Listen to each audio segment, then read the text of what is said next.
everyone, welcome to Comic Book Late Night Unlimited. It is I, Captain Logan, and joining me once again for the second time in a row. Twice. It's Chris. Welcome, Chris. Hey, everybody. Glad to be here. Two does not a pattern make, but we will try to make it a pattern. It's a dynamic duo here. As quickly as possible.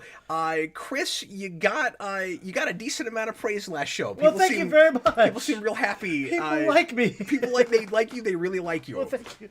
Really like me. So yeah, thank you guys for your support. Thanks for watching. We appreciate you. And we're gonna have Chris on as often as humanly possible. Yeah. Chris, you gotta start bringing comics, man. I do. Well, I've got like some of my. Have you been buying anything? I've got like. Here's the thing. I bought some. I just haven't read them. Like you can still show us what you bought. Yeah. No, but I've got some stuff in my stack I haven't read yet. Just picture in your head the last. Just show the stuff that Visualize the last issue of Dick Tracy because I just wanted to read Dick Tracy for some reason. Oh, okay. Well, it's funny because like I was talking with my girlfriend about this, and I mentioned, I forget why we're on the topic of the Dick Tracy movie, and she's like, I'm not sure if I know anything about Dick Tracy. It's like, let me tell you. Let me break into my weird knowledge of like 1930s comic strips. Tell you all about Chester Gould and like all. Yeah, I know next to nothing about Dick Tracy except for what's in that movie, to be honest with you. It's hilarious too because like you read some of those old strips and it's like, oh no, they're like murdering people right and left. They just shot like flat top at the neck. Well, you had no censorship back then. Yeah, exactly. And I think nothing holding you back. And I don't know how popular Dick Tracy even still was when the Comics Code started. Yeah. And I mean, there were serials back in the day. I'm not sure if that kind of. And I say that. I mean, that was a strip before it was a book. It was a strip before it was a book. Yeah, and like it's hilarious too because it predated. It predated so much too, and there were like serials too, and then there wasn't a whole lot until the movie, if I recall correctly. Yeah. Which Warren Beatty still has the rights for. I know. And have you seen the shorts he's done for Turner Classic Movies? No. They are an experience. Oh no. Is it rough? Well, he's done like 2 in the last 10 years. Oh, okay. He did one where he just sort of came in and I guess he was hosting a lot of the serials, but he was saying like, I'm 107 years old. And like, how do you stay so young? Pomegranates and our good friend the blueberry. Weird. And then like 10 years later, and this is all just to keep the rights too. Oh, of course. It's the Fantastic Four. It's Fantastic Four, exactly. Which I saw that, by the way, too. Yeah. Yeah. I enjoyed it. I did. I think we both have. It's got issues. It's got issues. Not just because they cut out John Malkovich. Oh, he was supposed to be there? He's supposed to be the Red Ghost. Oh, that's right. Yeah. See, I just keep forgetting who was cast because he's not actually in the movie. But exactly, yes, they shot his scenes and I forgot that's who that was. But yeah. Yeah. I mean, they might as well have cut the actor who played Galactus. I know. Because it sort of doesn't matter that there's an actor there. Yeah, there's exactly. a performance. I do like the fact they got the guy. I promise we won't just make this another 3.5 hours. No, yeah, exactly. We'll get to the point. I've done this already. But... I do need to say though, I am glad they got the actor who plays the dad in The Witch. Just because he has the perfect voice for just being like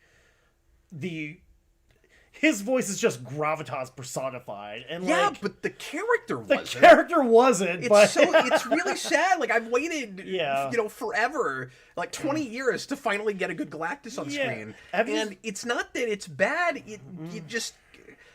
It's indicative of the larger problem with that movie, where because. It's so trimmed. Because that is the big thing. Yeah. But beyond that, it's because we've made so many Fantastic Four things in the past. Yeah. They're really trepidatious about treading into stuff and explaining anything that's been on screen before. Right. So it feels like there's a prerequisite. It feels like you're supposed to already know too much about the property before you walk in. Right. So... It can't make a big enough deal out of Galactus. It's like, you all know who Galactus is. Exactly. That's what it feels like to me anyway. Yeah. And I hate that. So, like, there's nothing inherently wrong about what they do with him or what he looks like or anything like that, but he doesn't really get an entrance. He could have probably had more than, like, 5 lines. But even if he didn't... Yeah. Well, because I feel like you play it and then I promise we'll get into comics. Yes. I feel like the problem is I don't get to spend enough time with Chris, so we get on camera and then we're just talking about exactly. whatever. Yeah, we just info dump it. It's at least still relevant to the conversation. Yeah. But to comics. But anyway, Galactus, I feel like they've got to have their cake and eat it too. Yeah. It should have been one or the other. It should have been either you really get into that character and what he's all about and his plight and his pathos and his godlike grandiosity. Or, and he can still be godlike and grandiose if you go with the second approach, but the second approach is real mysterious. He's very in the background. And not as in the background as in Rise of the Silver Surfer, where he's either in a cloud or is a cloud or whatever it is. A vaguely helmet-shaped shadow, you know? But I guess what I'm saying is you either make it crystal clear who the character is and make that as scary as you can make it. Or you make him a force of nature that nobody understands. And I think it's a POV problem. Yeah, exactly. It's like, it should either be entirely from the Fantastic Four's perspective, or we should go to Galactus and really flesh him out. And they tried to do both. And ended up not really getting a balance. Not really finding that happy medium, just having him be just sort of there. Which I'm glad he was. And again, have you seen The Witch? No, I haven't. That actor too, the fact that he's got a voice like sandpaper. Austin was real excited about that actor. I mean, then it kind of didn't matter that they cast somebody. Yeah. I'm with you, the voice is fine, the voice but it doesn't matter. I just love the fact that, like, he, that since The Witch is so, like, the language in that movie is so antiquated, and the man sounds like he was just, like, unmarried. The man sounds like he is a factory that's got a voice like a smokestack. He is a factory. He is a factory, That's great. And, like, the fact the whole movie, he's, like, away from thine woods. And that very, the Shakespearean OP voice where it's so, like, rough, but the dialogue is so antiquated. So, late Middle English, early, modern Englishy, a lot of these and thous that you think of as kind of flat, where it was just kind of, Yeah. I'll have to watch that at some point. Yeah. Austin's talked that up to me for a long time, and I've just never done it. But, that is the same problem Marvel's got a lot of the time with just big CG creations in the first place. Is not just with actors. But with physical practical things. So like they built a Galactus and it looks good, and then they just CGI'd all the hell all over. Yeah. Well, even like going with characters that were they had a physical MODOK. They did. I don't know if you know that. I haven't gotten the nerve to watch Quantumania all the way through yet. Now MODOK is different from Galactus, where it seems like they built the thing that they just should have used with Galactus. MODOK, you would have had to... By the way, I don't know why my camera's fritzing out. Apologies for that. I will fix that before the next The camera's just like, oh god, they're talking about MODOK now. I'm out. That was happening last night, and I forgot about it. I need to unplug it, plug it back in. I don't know what's happening with it. But anyway... and actually, it's happening with my secondary camera too. So there's just some kind of maybe I just need to restart the machine. I don't know what's going on. Technology. But they MODOK you would have had to do something with. Like, right. But they didn't have to look like it did. Yeah. I guess the issue with that was they built a thing that actually looked like MODOK, and then what you saw does not, and it's like, well, you knew what it was supposed to look like. Yeah, I know, exactly. And like you made that. I would love to see like a practical MODOK too. That would be terrifying. Yeah. You know? Anyway, for the record, if you didn't see my review with Fantastic Four, it was a mixed bag for me. I flipped green. I liked what was there, but I didn't think there was anything like enough there. Right.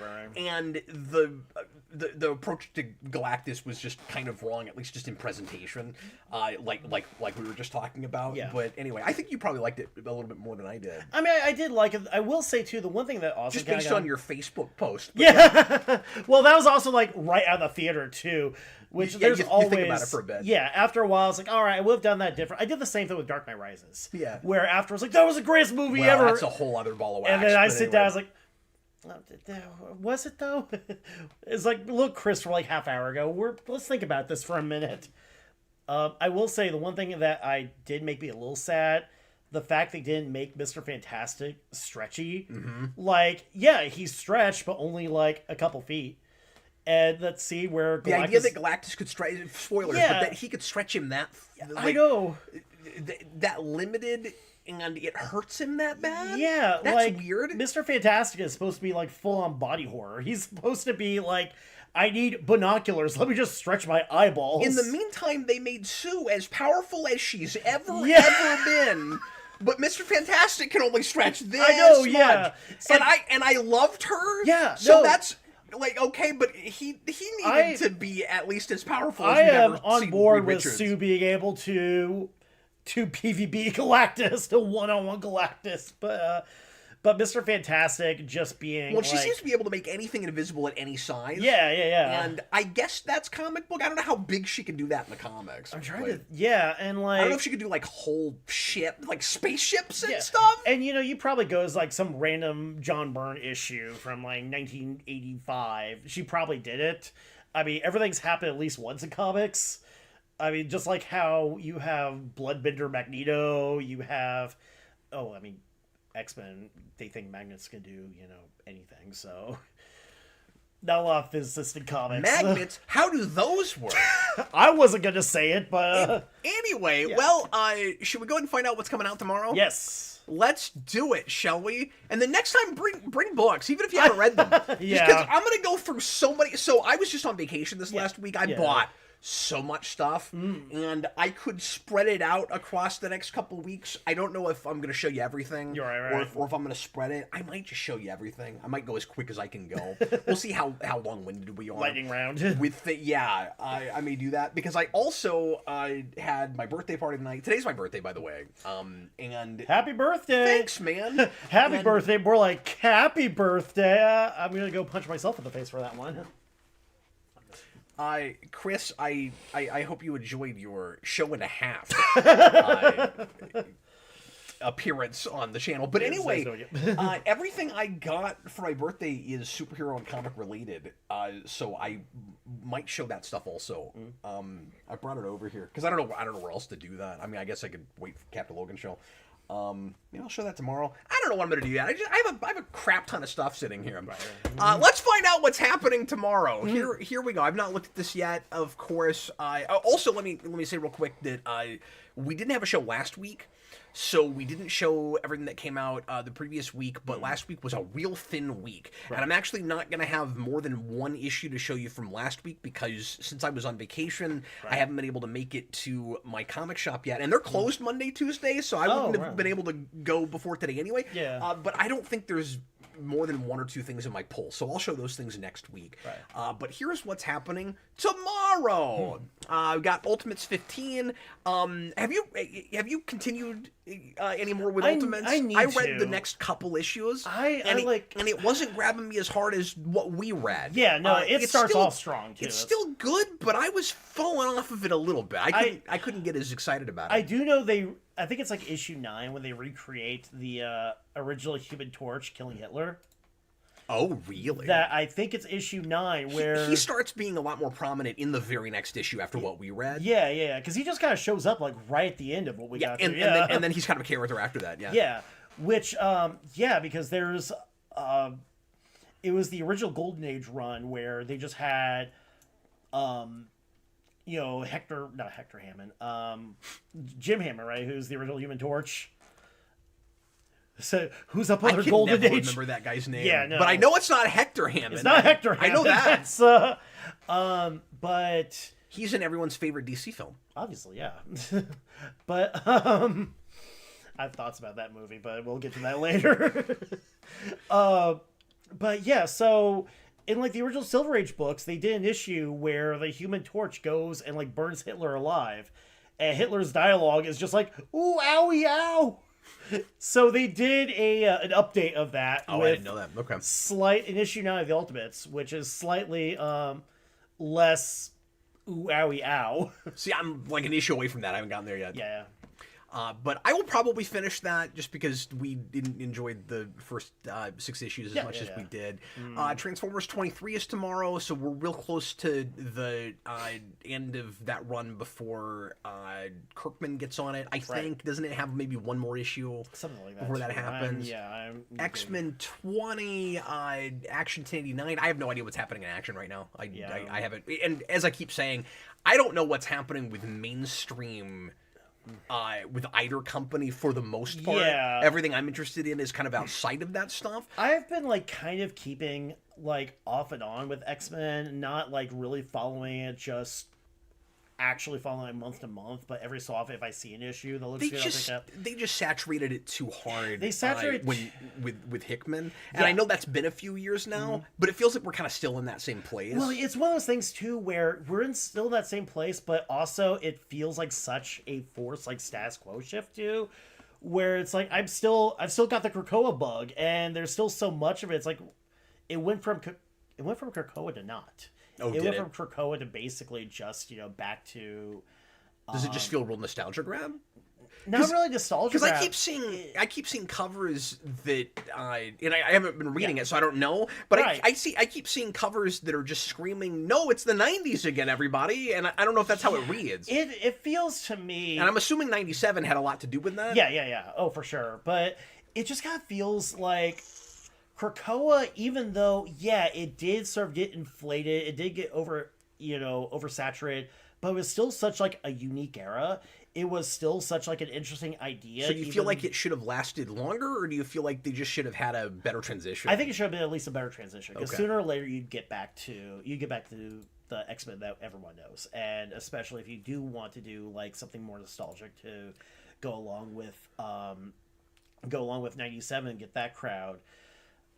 It could have been like a little bit smoother transition, and I know like Hickman actually had like a plan for that they didn't end up going with. Of course. And apparently, like you can read all of Hickman's ideas if you're in like the Marvel like Slack chat.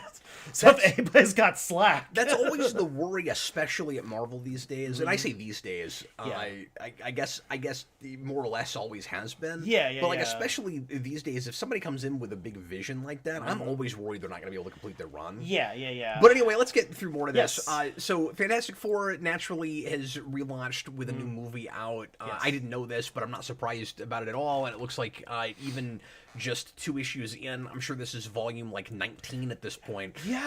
But just a couple issues in, it looks like it is already connected to One World Under Doom, which I don't know anything about, except I keep seeing that event across titles, and there was a cool kind of variant campaign. Did you see it? That had the letters DOOM across 4 books, and if you bought them all, it spelled out Doom. And that was kind of cool. Yeah, and like it spun out from Doctor Strange, if I remember right. Okay. Where it was basically Doctor Strange giving Doctor Doom like the Sorcerer Supreme powers to go fight like a bunch of vampires, and then Doom's like, I beat the vampires, but I don't want to give up the powers. Sorry. So yeah, basically Doctor Doom did what like Doctor Doom does. Well, and we talked a lot about this last time, so I won't rehash our points, but we were talking a lot about synergy and Marvel being all about like selling movies and kind of getting ahead of movies, and so I'm sure all of this is because Doomsday is coming. And it doesn't seem like a coincidence to me that he would get spectacular magic powers again like that just before in the movies he's probably going to reboot us. And so in comics that sounds real redundant to me, where like Secret Wars was only 10 years ago, like 9 years ago. Exactly. And that was such like and I haven't read it. I don't know if it's any good. I'm just saying that sounds real retready. I will say, and these are the reasons I can't get excited about reading anything 616 right now. There was a moment that did make me geek out a little when, there's a part where apparently the wall is Ben Grimm, and Thanos asks it like, "Hey, what time is it?" It's like, okay, that is baseline. That is as action movie gets. But you know what? It worked on me. I am a simple creature. It got me right in the lizard brain. So I guess he's Emperor Doom right now? Yeah, he's Emperor Doom. Okay. I will see. This is why I'm doing this show, is so that I can learn about this stuff without having to read too much of it. Yeah. And I mean, if I hear good things, I'll read it. Don't get me wrong. I'm not snooty about Marvel. I'm just not. I just haven't been impressed with them. I will and say, I'm such a broken record about it. Yeah, fair. Yeah. I will say though, like I've liked a lot of Ryan North's Fantastic Four run. The first arc with the city that they moved out of time, I thought was like really well done, almost a little like Outer Limits-y. Oh, cool. And Ryan North is... So they're doing some big science fantasy, like classic FF stuff? Yeah, I mean, I would read that. That sounds great. And like, Ryan North is such like... he was such a weird choice, but he ended up being a great choice because the two biggest things that Ryan North has done were Squirrel Girl and like those dinosaur web comics with the T-Rex clip art, which... You know what? If you're gonna break into comics, I respect that. If you can, my hat goes off to you, sir. Tyler Zayas says Doom is always getting godlike powers. Yeah, that's true. I mean, yeah, but he does what Doom does. But just making a big deal out of like he is supreme godlike just before we do Doomsday. Yeah. Like, does he have the kind of powers where he could remake the universe right now if he wanted to? Like, is he that powerful? I mean, look, if he isn't, he will be. That is bound to happen. I'm sure. Absolutely. Look, again, I read Secret Wars. I know. Well, the thing with Secret Wars, though, is that he remade the universe with the help of the Molecule Man. Yeah. Which was boss. Exactly, yeah. So I don't know if you know this. I love Molecule Man. Yeah, exactly. I own a copy of Fantastic Four number 20, and that is the first like real early 60s book I bought. Yeah. And that I spent more than like a few dollars on. Right. At a flea market when I was like 10 or 11. So it was like a real big deal to have that. And it's not even in good shape. Like it's not a great copy. Yeah. But that's always been, we all have those books. Like that's a real nostalgic one for me. Oh yeah. So I'm hoping for Molecule Man in Doomsday and Secret Wars. I kind of don't think they'll do that. I kind of think somebody else will step in in that role. Right. And anyway, moving right along, let's see, Daredevil 24. Who's on Daredevil right now? Is it still? It's Selden Ahmed. Zelda. I don't even know who that is. He's done. I started reading his Black Belt book because I heard a lot of great things about it. But the one big gripe and the one thing, my kind of big barrier to entry with that was they gave Black Bolt dialogue. What? They're like, hey, you don't have to worry about your super voice blowing up the world now. You can speak normally. Okay. And it's like this book got so much praise, so much acclaim, and it looks good. The art was great, but also that was like my one big like. I know we all have like our hang-ups, but that was like my one big one with that book. Rightly or wrongly. that sounds like, and again, I haven't read it. Yeah. Like I always have to put in the caveat, like it's not fair for me to gripe about a thing I haven't looked at. Yeah. Like you can make anything work, you just have to make it work. Right. But you add that to just all of the arbitrary, let's do this because it's silly and we've never done it before, things that Marvel's been doing. And I have a hard time not thinking, well, we just did it because we haven't done it. I don't know. Okay, Batman Dark Patterns number 9. I'm gonna finally start getting these regularly, I think. So on vacation, I'll go ahead and show this right now. I found at a Half Price Books for half cover, more than half or less than half cover, the first 3 issues of Dark Patterns. And this book is spectacular. Everyone should be reading it. I just started it like within like a month ago too. It's just wonderful. So this is like Batman early in his career, like year 3 thereabouts, and there are 3-issue story arcs that are just back to basics detective stories with a real gritty, creepy bent. Yeah. And the villain of this first arc, so like I said, three issue arcs. They had only the first 3 issues, so I was able to read the whole first story, which was cool. And so I haven't bought any more of this yet, but I'm going to start getting into it. The covers are wonderful. The art is really pretty. The one issue, the cover of issue 2 with like all the nails too, where it's like I forget what they call him, like the Pain Man or something like that, or I can't remember. It's been like a week since I read this, but this villain is real messed up. Yeah. he's not able to feel pain, and he wants to feel something, and so he does this like weird ancient ritual where he's just stabbing himself everywhere with all kinds of implements. Yeah. And so he looks freaking horrifying. Yeah. And he's one of the most like sad, sympathetic villains I've read in a long time.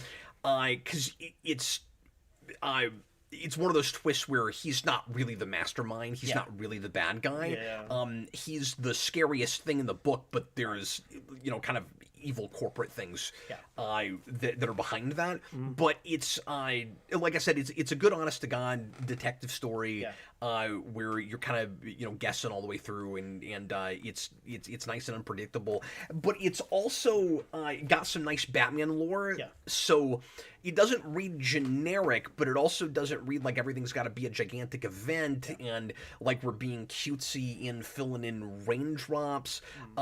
It also is setting up things that it will continue with, so it's not just one and done stories for each of those three, but I'm sure they each read on their own real fine. And also even the 3-issue thing feels kind of old school to me. Because I mean, not old school to like 70s comics where most things were kind of done in one issue. But it reminds me of what is that book? There's a book that starts in like 89 that does some like 3 and 4 issue story arcs.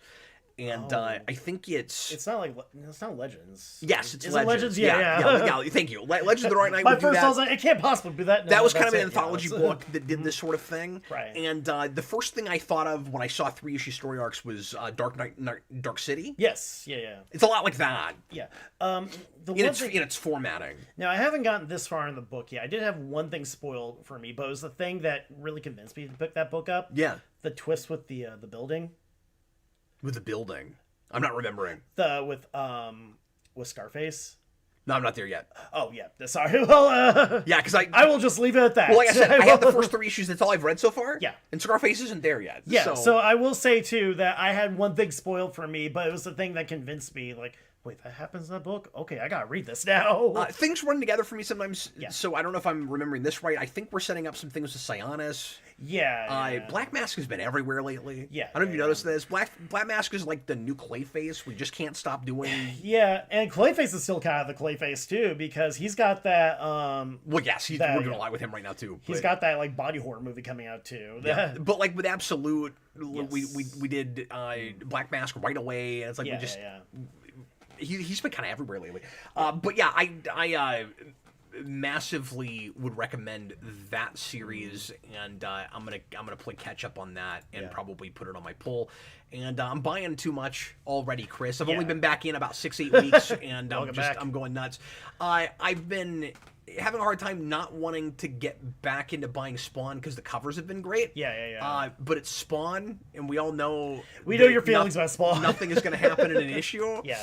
I did, by the way, and I'll show these when I get them in. So I've talked on the show about, if not here, other streams, about how I'm going back and recollecting all the Spawn I sold in trade. I lately have been really regretting that sale. I really wish I hadn't done it. Well, that was like right after Spawn year, was it? That's like, I need to purge this. I was in a vulnerable place where I kept getting an offer for it. Right. And it's just a comic shop guy that would not leave me alone about it. And I finally relented. Not that he was like an asshole, but but he was like, I don't know, like, do you really need those after Spawn year? Like, he was. You've already read them. Why don't you let me take them off your hands? And he had good hope for him. He had a buyer and that kept harassing him about it, and so he kept asking me if I would sell. And I finally went, yeah, why not? Yeah. And I have sort of regretted it ever since then. So I decided a long time ago I would buy it all in trade, and I finally started in on that. Well, I had the first compendium. and I've slowly bought a few other side things. Yeah. I got the anime-inspired like Spawn animation trade, which is a really good story, by the way. It's one of the only great Spawn things. Oh yeah. But I got that, and I got Spawn Batman in hardcover, and I got a few things. Yeah. But I got a really good deal on in eBay auction a week ago for all 6 of the compendiums that are currently out right now. Nice. And I was going to buy them over like a year or two, and they're not here yet. I'm waiting for them to get in the mail. Right. But I was able to get them all for half cover. Yeah. And some of those I can get on sale between $30 and $35, and some of them are closer to cover. Yeah. So I probably saved $100 buying them that way. You know, sometimes if a deal's right in front of you, it's like, okay. I kind of felt like I had to do that if I was going to get those. So those are on the way. I'll show those when I get them. That's going to be a real heavy box. Because that's 300 issues. Get like a wheelbarrow, just roll it down. And then 7 comes out in September. So what? That gets us through, what, 300 or 350? I'm trying to do my math here. Yeah, exactly. Either way, we'll find out next month. No, that gets you through 350. So the 6 I have coming in the mail, I'll have the first 300 issues. How far did you get with Spawn Year? 220. 220, so... 220 is the last issue in Spawn Year. So, hey, you know... But then there's all of the... Because they've saturated it so hard, there's all this side stuff now. Yeah. And I'm like, am I going to go that far? Like, am I going to buy in trade all of... like Gunslinger and all of that stuff. I don't know yet. If they do compendiums, I'm more likely to. Yeah, I don't really want to do the like 6 at a time volumes. Yeah. But if they do them 50 at a time, and they have been releasing some other things that way, so they did spawn the Dark Ages, all in one volume. Yeah. So that I'll get, and I actually like that book quite a bit. Yeah. That relatively anyway. Right. So that I'm probably gonna get. They've collected all Sam and Twitch. Oh yeah. And they even put the miniseries The Writer in one of those trades, which is cool. So they didn't trade it by itself. Yeah. So they are doing some compendiums for those things. What's really funny, maybe I've mentioned this before, Curse of the Spawn, and I'm gonna assume this is because that book is so hated. I'm telling you, there are people that were loving Spawn Year that dropped off of Spawn Year until I got to the regular book again. Right. Because Curse of the Spawn was so bad, they couldn't stand listening to me for 4 minutes explaining what happened in it. They couldn't even be, like, remotely aware it existed. Don't remind me. I can't. Couldn't do it. It was torture even knowing what happens in it. Yeah. Good job, Alan McElroy. But anyway... Right. So they have traded that, but not all of it. And so there is a compendium-sized book for that is called, get this, Best of Curse of the Spawn. You know... And I can't wait to get my hands on it. Sometimes you just have to be top of the bottom. Sometimes you just have to be right on top of rock bottom. I'm going for completion in trade, and I don't even care that I'm not going to have all of that. Yeah. Like, that is close enough to completion. I really respect that they're putting that out, and not even all of it. Because it's so hated. Yeah, exactly. Like, look, we'll just prune this a little. As long as the suture stuff is in it, I'm good. Because I really like her. Yeah. And that was like the one cool thing in that book. Right. I don't know if you know Suture. I don't know Suture offhand. Such a good design. Here, I'll show you. Let me see Suture. I love her. Yeah. No one cares about this. Curse of the Spawn. Oh my god. A million F's of the Spawn. You just have Suture. No. Not torture. Suture. There we go. That is a Freudian slip. It was. So I'm going to find a picture of her. Yeah. That is a good I love this cover. These are probably like $1 if I find them. I might rebuy this just for the cover. I love her design. She's wonderful. She's a real creepy, like sad, tortured kind of character. Yeah. I mean, shocking. That is... character. Doesn't she look great, though? I was going to say, she's the perfect, like, Spawn side character. Yeah. She is exactly like... All the bandages? She's crying on a gargoyle. If that's not 90s comics, I don't know what is. That is just right in... That's what I want when I pick up an Image title. Yeah, exactly. Yeah.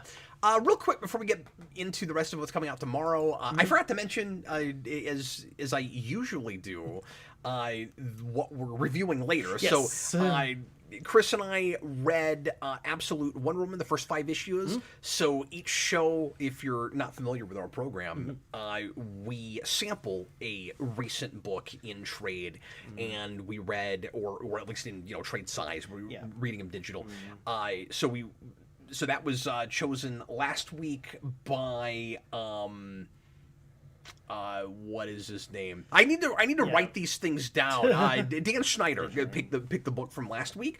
And if you would like to get to pick the book for next week, just leave a super chat, and whoever has the highest collective total for super chats, dollar wise, not number of super chats, will get to pick the book for next time. And it just has to be something we haven't talked about yet, because we're just sampling, we're just getting in, and then down the road, Austin and I can do vaults on things that we want to talk more about.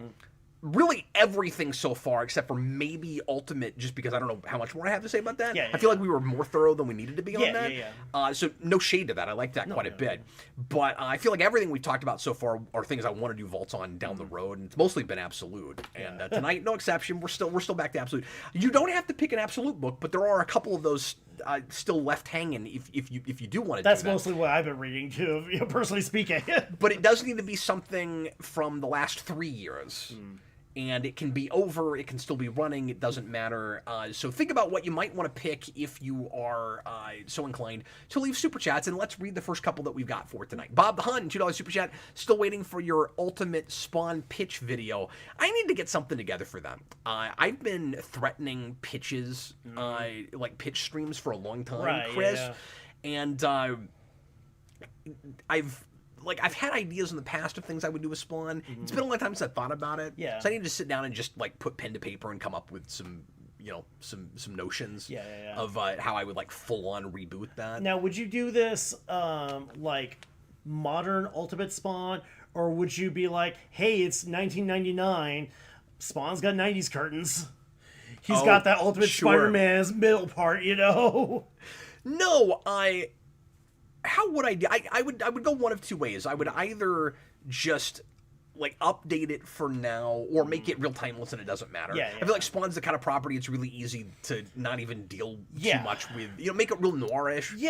Go more kind of Batman 89 with it. And the one thing too with sorry. No, you're good. The other way I would go is just full-on reboot, reimagining. If I was Todd McFarlane in 1992, how would I have done it differently? Right.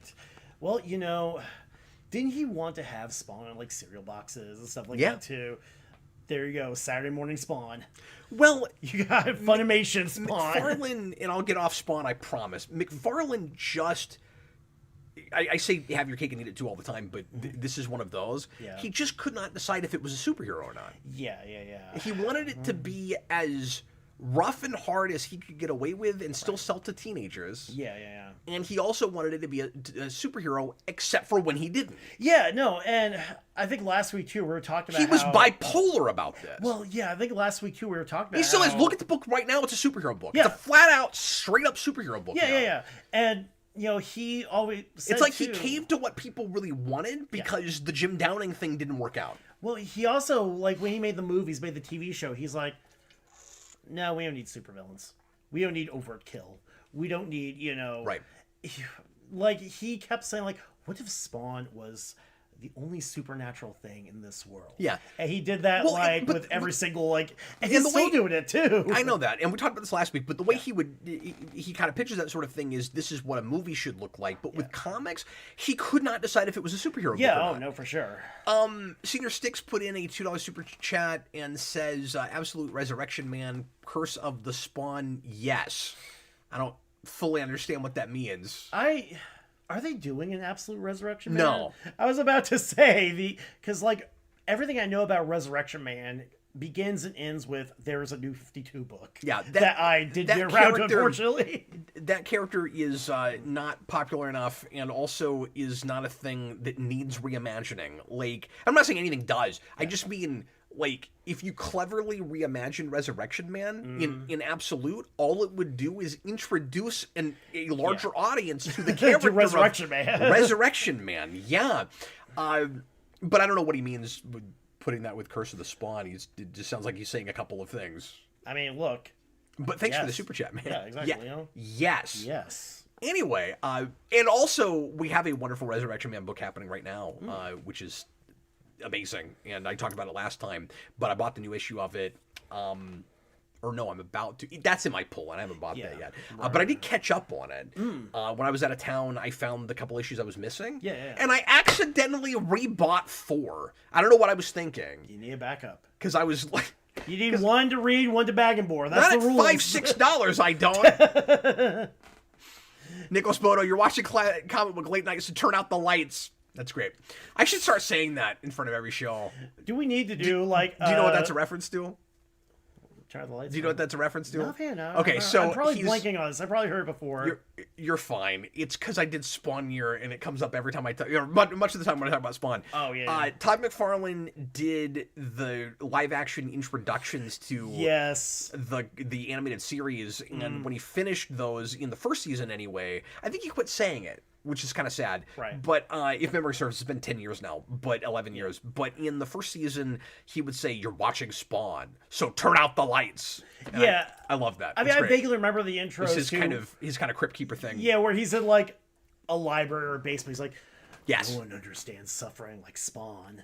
It's like, you're Tom McFarlane, man. Come on. Yeah, but I said this in Spawn Year. He would start explaining thematically what his book was about, and I was like, well, if I saw any of this in this book, it would be compelling. Exactly. Like, what you're telling me it's about sounds great. Yeah. That's not how it reads on the page. Hope that's in your deposition with Tony Twist. I don't know. That's the or Neil Gaiman, or anybody really. Yes. Nobody's had more litigation in comics than Todd McFarlane. Yeah. Spider-Man and Wolverine #4. Is anybody reading that? Supergirl #4. Supergirl book I've kicked around getting into. I can't get super excited with the art. It's that kind of thing where it looks great. It's just not my thing. Yeah. Green Lantern Corps #7. I don't know anything about this book.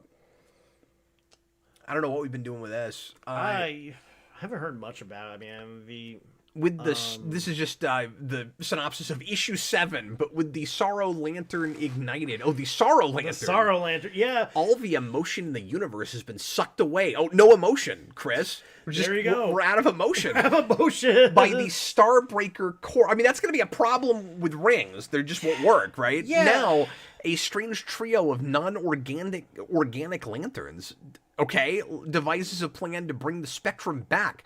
Well, this seems inevitable, right? That you would do a story where we lose the whole Spectrum? It's like we've lost the Spectrum. And here's the thing, too. Like, Blackest Night was a book that... It was a book.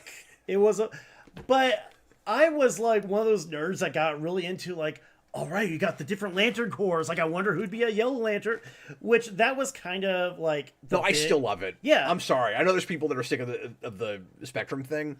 Yeah, like I never cared about Green Lantern before the Spectrum. Yeah. Like I'm fine with that always continuing. I genuinely love the fact that they turned Green Lantern to Pokemon. Yeah, that is the one thing. That's great. That I absolutely really brought me on board with it too. I love the fact that Hal Jordan is a Will type Pokemon. Austin says, I don't love the writer that's on Supergirl, but she might be better on that. Her Mothra book is very hit or miss. He's been reading all of that Godzilla stuff. Yeah, I picked up the first issue of that from Marvel. I haven't read it. It's on like the passenger seat in my car, But I mean, I'm curious. Of what? The Marvel Godzilla stuff. Like the crossover? Yeah, the crossover, like the Fantastic Four fight, Right. But he's talking about I don't know who has the license. Is it Dynamite or is it? But he's talking about like the main Godzilla books because I think they have a universe. Yeah, because I know Marvel's been IDW have for a while. Yeah, I know, but I don't think they do anymore. Yeah. Austin, remind me who's got it because they just put out a #1 2 weeks ago. Yeah. There's a new Godzilla book that just started. Yeah, and there's also I've bought like a couple issues. They went in my pile. I've got a pile. But Godzilla Heist. Dude, I've always got a pile. Yeah. It's a problem. It just happens, yeah. It's a real problem. But sometimes it's atomic. It is, yeah. And there you go. Do you have an atomic pile? Sometimes you need an atomic pile. But what's funny... Oh, it's still IDW. I forgot about that. Okay. Yeah. So, I don't know if I've complained about this enough on the show yet. Yeah. But part of the reason that I can't keep track right now of what books are IDW is because their new logo is the worst friggin' thing I've ever seen. And their old logo was fine. It was fine. It was fine. Yes, it was very generic. You know what? I could read it. I knew there's an I, a D, and a W. And a W, yeah. It's the DC Peel logo times 9. It's worse than that it's possible. I love that DC's just given up. They've gone back to the Bullet logo. Yeah. Well, I don't think they gave up. I think that was Gunn saying, hey, let's go back to basics and look like DC again. I think he had a lot to do with that. But, look at this. You can't read it. And when the way you know your logo is stupid is when not only can a normal person look at it, maybe we've shown this on the show already, I can't remember. Not only can a regular person that has never heard of IDW not look at this and be able to tell what the hell it is. It looks like a U and a D, or it looks like... It's a W with, a closal loop on top. Yeah, but me... having been a fan of a lot of stuff this company's done over the last decade, they've gone downhill recently overall, I think. Well, they had a ton of layoffs too. But me, oh really? Yeah. But me knowing about this company, I can't tell what it says. Yeah. You know what I mean? That was my problem with the DC flip thing. Yeah. But this was fine, folks. Yeah. But they really should just do that. Yes, that's what they should do. Exactly. Clearly, go back to it. Gotta look like IDW. Yeah, it's bad. I mean, it's funny because even I'll see books and it'll take me a minute to be like, "What is that? Is that a new publisher?" Nope, it's not. Nicholas Bodo, people would think this would be ID. Yeah, maybe ID or LD too. The other day, Freddie was in the back seat and he asked me, Dad, what does DC stand for? And I said, well, if we called it what it stood for, Freddie, we would have to refer to it as Detective Comics Comics. Detective Comics And he could not stop laughing about that. It's it's still funny. It's it's the ATM machine principle. Exactly. ATM machine principle. So we got Laura Kinney. She's still Wolverine for now. For now, yeah. For now, but eventually, she's at least X years later, she'll be Sabretooth. Exactly. Aquaman #8, Bug Wars. Have you heard of this? It's got Jason Aaron in it, so it can't. Oh, of course it does. It's hometown hero. Is he writing it or is he in it, Chris? Chris goes. The answer is yes. Jason Aaron's in it. Jason Aaron's in it. It's his autobiography. I hope you didn't know. Slade Slaymaker sounds made up to me. Is a kid from Alabama. Are you sure it's French? It sounds made up. Suddenly lost in a vicious world beyond his imagining. A world of marauding ant armies, spell-casting spider witches, and beetle-riding barbarians. If I wasn't looking at the cover, I would think this was potentially an all-ages book. Yeah. A kingdom of tiny but deadly warriors hidden in his own backyard. The same world that saw his father eaten alive by insects now plunges young Slade in the middle of a brutal bug war to decide the fate of his family. This falls squarely in the category of thing that doesn't sound like my thing, but could be really cool. Yeah. I don't know if I would read that, but more power to you. It's probably cool. The cover looks cool. I like he's always of a quality. Yeah. There's a lot of writers who, even when they do work that isn't necessarily their best or isn't necessarily isn't necessarily in a top tier, there's a baseline quality that there's going to be something about that's good. It. That we start on a level. Yes. Okay, we're close to an hour of the show already, so let's try to finish this up as quick as we can here. We've got... See, it's every week there's 3 Spawn books. It's ridiculous. Yeah. Maybe I shouldn't feel bad that I sold that collection, because I would probably still be buying Spawn. Yeah. And I would have this weird budget for Spawn books that I probably wouldn't even like. Speaking of spectrums, look at Superman the Kryptonian spectrum. Oh. Did you know Kryptonite is on a spectrum? I did not. Well, you should. There's all these different colors of it. I guess that's true. Don't you remember? Oh, it's a Black Label book. I'm waiting for somebody to tie Kryptonite in with the Lantern Corps. They did that with... Interesting. They did that with Rainbow Rider in the Flash TV show, kind of, where he's like, I'm using my red powers, now you're angry. I'm using my yellow powers, now you're... it was just like a brief thing in like one episode of the Flash show. So I'm just waiting for them to kind of do. I'm waiting for them to tie like the green and the red, like from Swamp Thing, into that too. The team behind the critically acclaimed Ice Cream Man comic comes to DC to apply its singular storytelling style to none other than the Man of Steel. Yeah, thanks. It says Superman. 4 new kryptonites have been discovered in deep space, and Superman needs to know just what exactly they do to him, lest the colorful rocks of his home planet fall into evil hands. With Batman at Superman's side, this DC Black Label Superman event explores the consequences of each never-before-seen variety of kryptonite, all in the formal and boundary-pushing fashion that W. Maxwell Prince, Martin Morazzo, and Chris O'Halloran are celebrated for. If I don't have too much tomorrow, this might be a pickup for me. Yeah. I might check this one out. I do love... Could go either way. Yeah. Well, I do love for like a Black Label. But so far, I haven't put one thing on my list of stuff I should grab tomorrow that's not already on my... And I'm not even seeing anything in my poll for tomorrow. So that is probably a pickup for me. Yeah.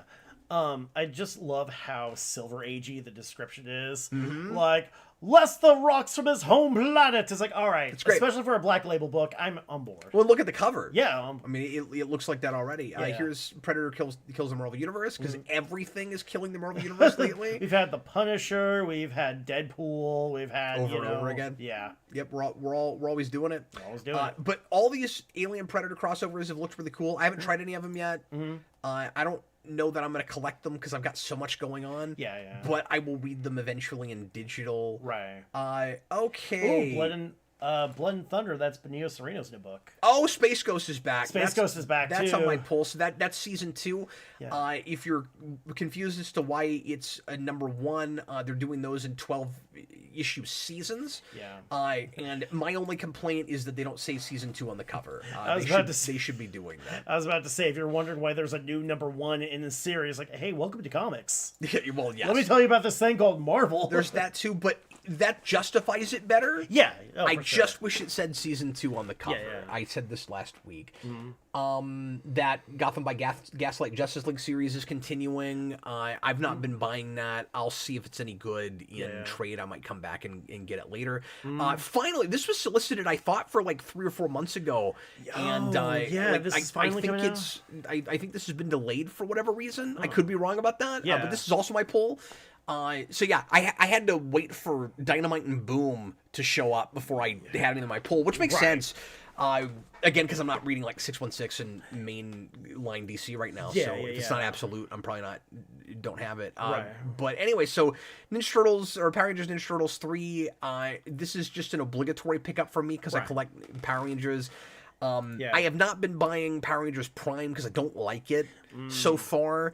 Is that the one with the VR Troopers? Yeah. I couldn't get into it. Right. I didn't care for that status quo. I have talked about this. Yeah. But when it's like regular mainstream Power Rangers and it's connected, especially to stuff I have already, I feel the need to buy it. So I've got a lot of Power Rangers to show you guys later, by the way. I'm much closer to completing that collection.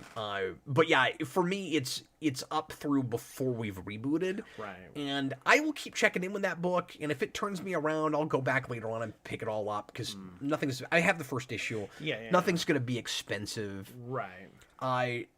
So did we have a conversation last week about facsimile issues? I think we talked about that a little bit. A little bit, yeah. They're starting to actually put them on the app too. Oh, cool. Like a little bit, yeah. I have been considering getting more of them because I really liked that Batman Adventures one I bought. And I've been thinking for stuff that I'd love to have the print just to be able to look at. But I don't know if I'll ever spend the money to get the real version that's real valuable. Or I just want a placeholder for when I do. Right. Stuff like this I would consider. Because, like, that's a book I don't have. Yeah. And that's a pretty cover that all of us know. Yeah. And You've seen, like, a billion T-shirts, you know? Yeah.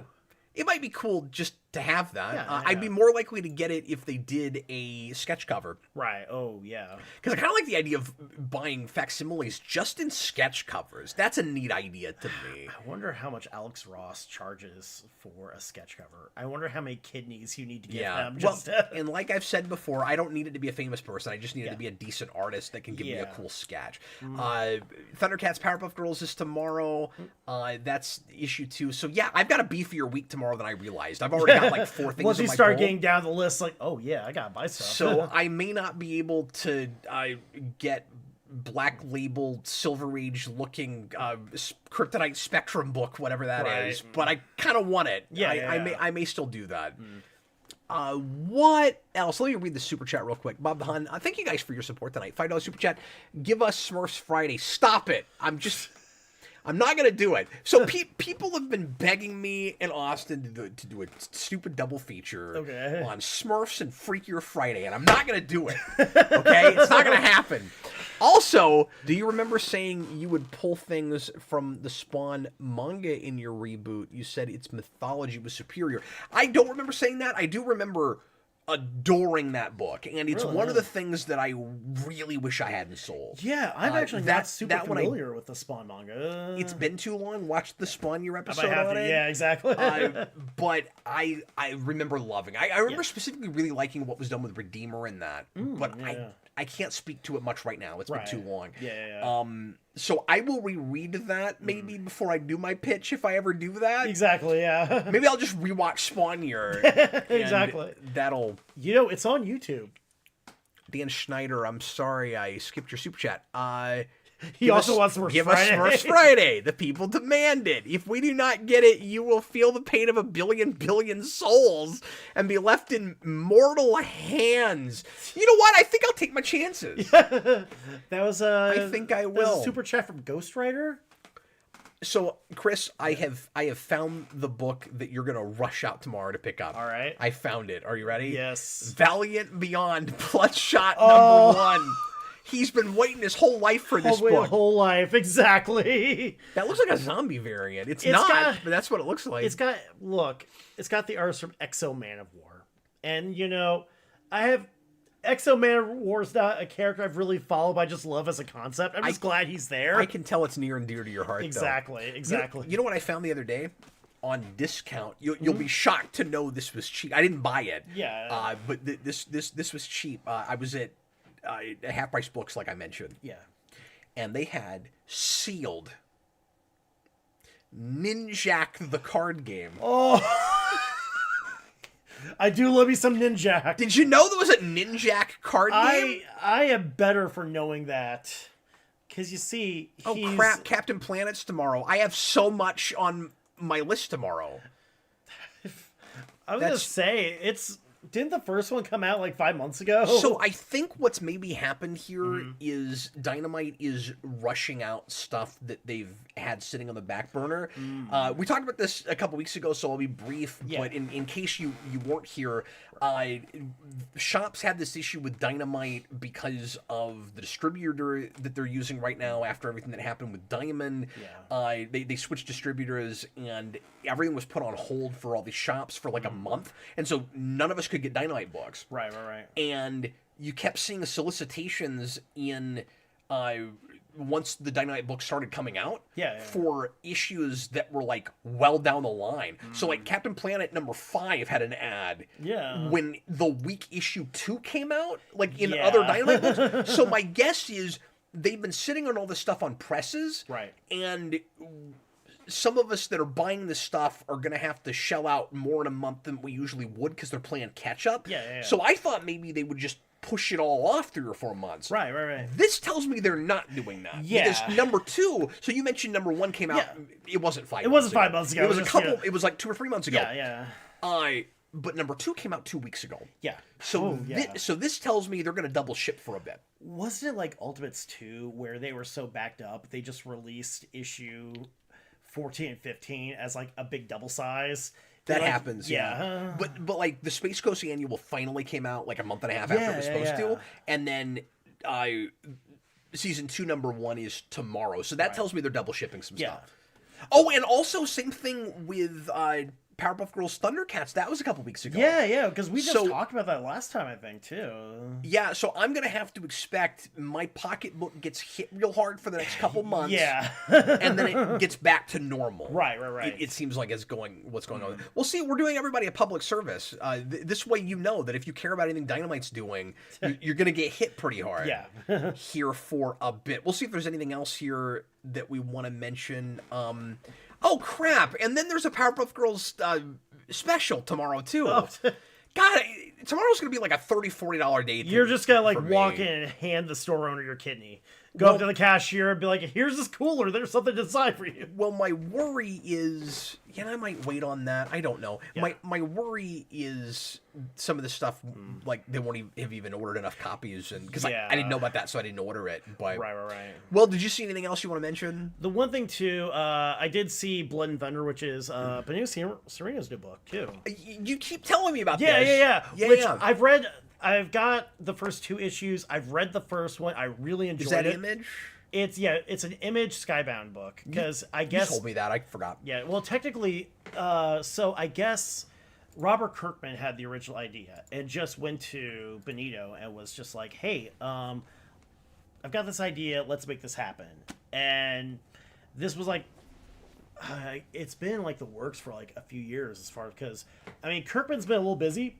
Obviously. A little bit, yeah.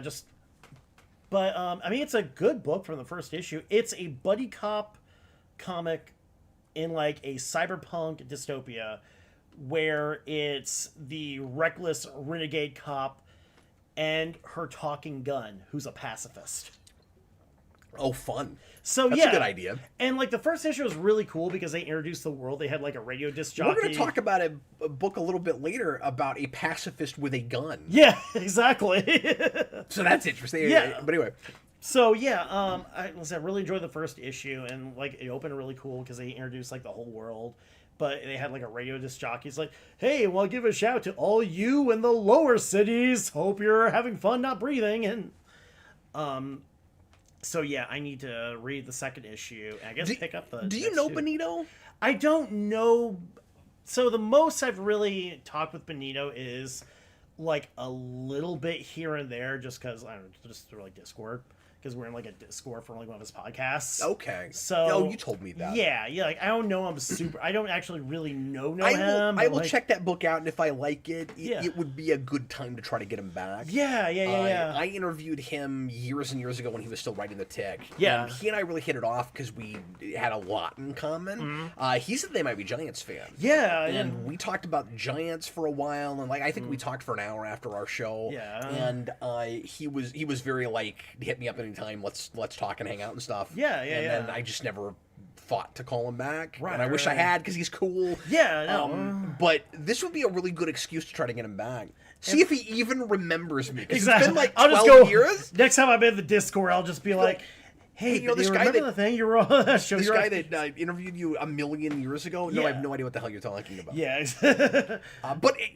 Anyway, he was cool. Mm-hmm. He's another one of those guys. I had this with a few people where, like, I should have called him back. Yeah. You get busy and you forget to do things. Oh yeah, no, and especially like you've always got like a billion different plates in the air too, and when you're juggling, sometimes it's hard to look down. But I am considering finally occasionally doing another industry interview if anybody wants to interview. Yeah, you and I have talked about maybe exactly. doing that. But if I did, it would be at least as much as possible me and Chris, and not just me and the and whoever I was interviewing. Yeah. Because you know some folks, and you'd have a lot to add to the discourse. And I actually, it's funny because Benito hosts... And what I would want to do is bring in somebody that was interested in not just doing an interview, but doing the whole show with us. Yeah, exactly. Like, have them read the thing we're talking about. Yeah. And, like, really do, like, third co-host, but it's an industry person, and they get a lot of, airtime. Yeah. And it's funny, too, because, like, I interviewed, a couple of years ago, I interviewed Matt D. Wilson, who hosts Friends to the End, the Chucky podcast with Benito. Oh, cool. And because he had written a book, really actually kind of a cool book called The Imposter Syndicate, about a group that hires actors to play supervillains. Basically, like, hero gets in a fight with a supervillain, like, falls off a cliff, dies. They hire an actor, like, all right, you're Captain, oh god, what was it? It was Captain Didgeridoo or Dr. Didgeridoo. That was one of the villains. The main character was the Bonobo. But the idea is that whenever you see like every time the Joker falls off like a cliff or into a river, that, you know, it's like, oh, he'll be back next time. Like, no, he died. But we've got this guy dressed up like him who's going to get beat up by the hero just because we need to keep the industry going. Why do you dress up like him? It's a job, man. And Schwager's Lover, you have so many contacts with comic creators that you never make use of. That's fair. Yeah. I mean, here's the thing, too. Comics are a weirdly, like, tiny industry. Yeah. And, like, it's funny because... But I also just never want to, like, take advantage of people and stuff. Yeah. It's like... No, exactly, yeah. Now, it's different if somebody says, like, hey, that was fun to talk, like, call me anytime. Yeah. Like... Exactly. And... I mean, there's ways to do that professionally, too. Like, hey, we're doing a thing if you're interested. Yeah. There was one time, too, because... But, like, I will always regret not calling back Norm Brayfogle. Have we had this conversation? Do you know about this? I'm not sure, actually. So... No.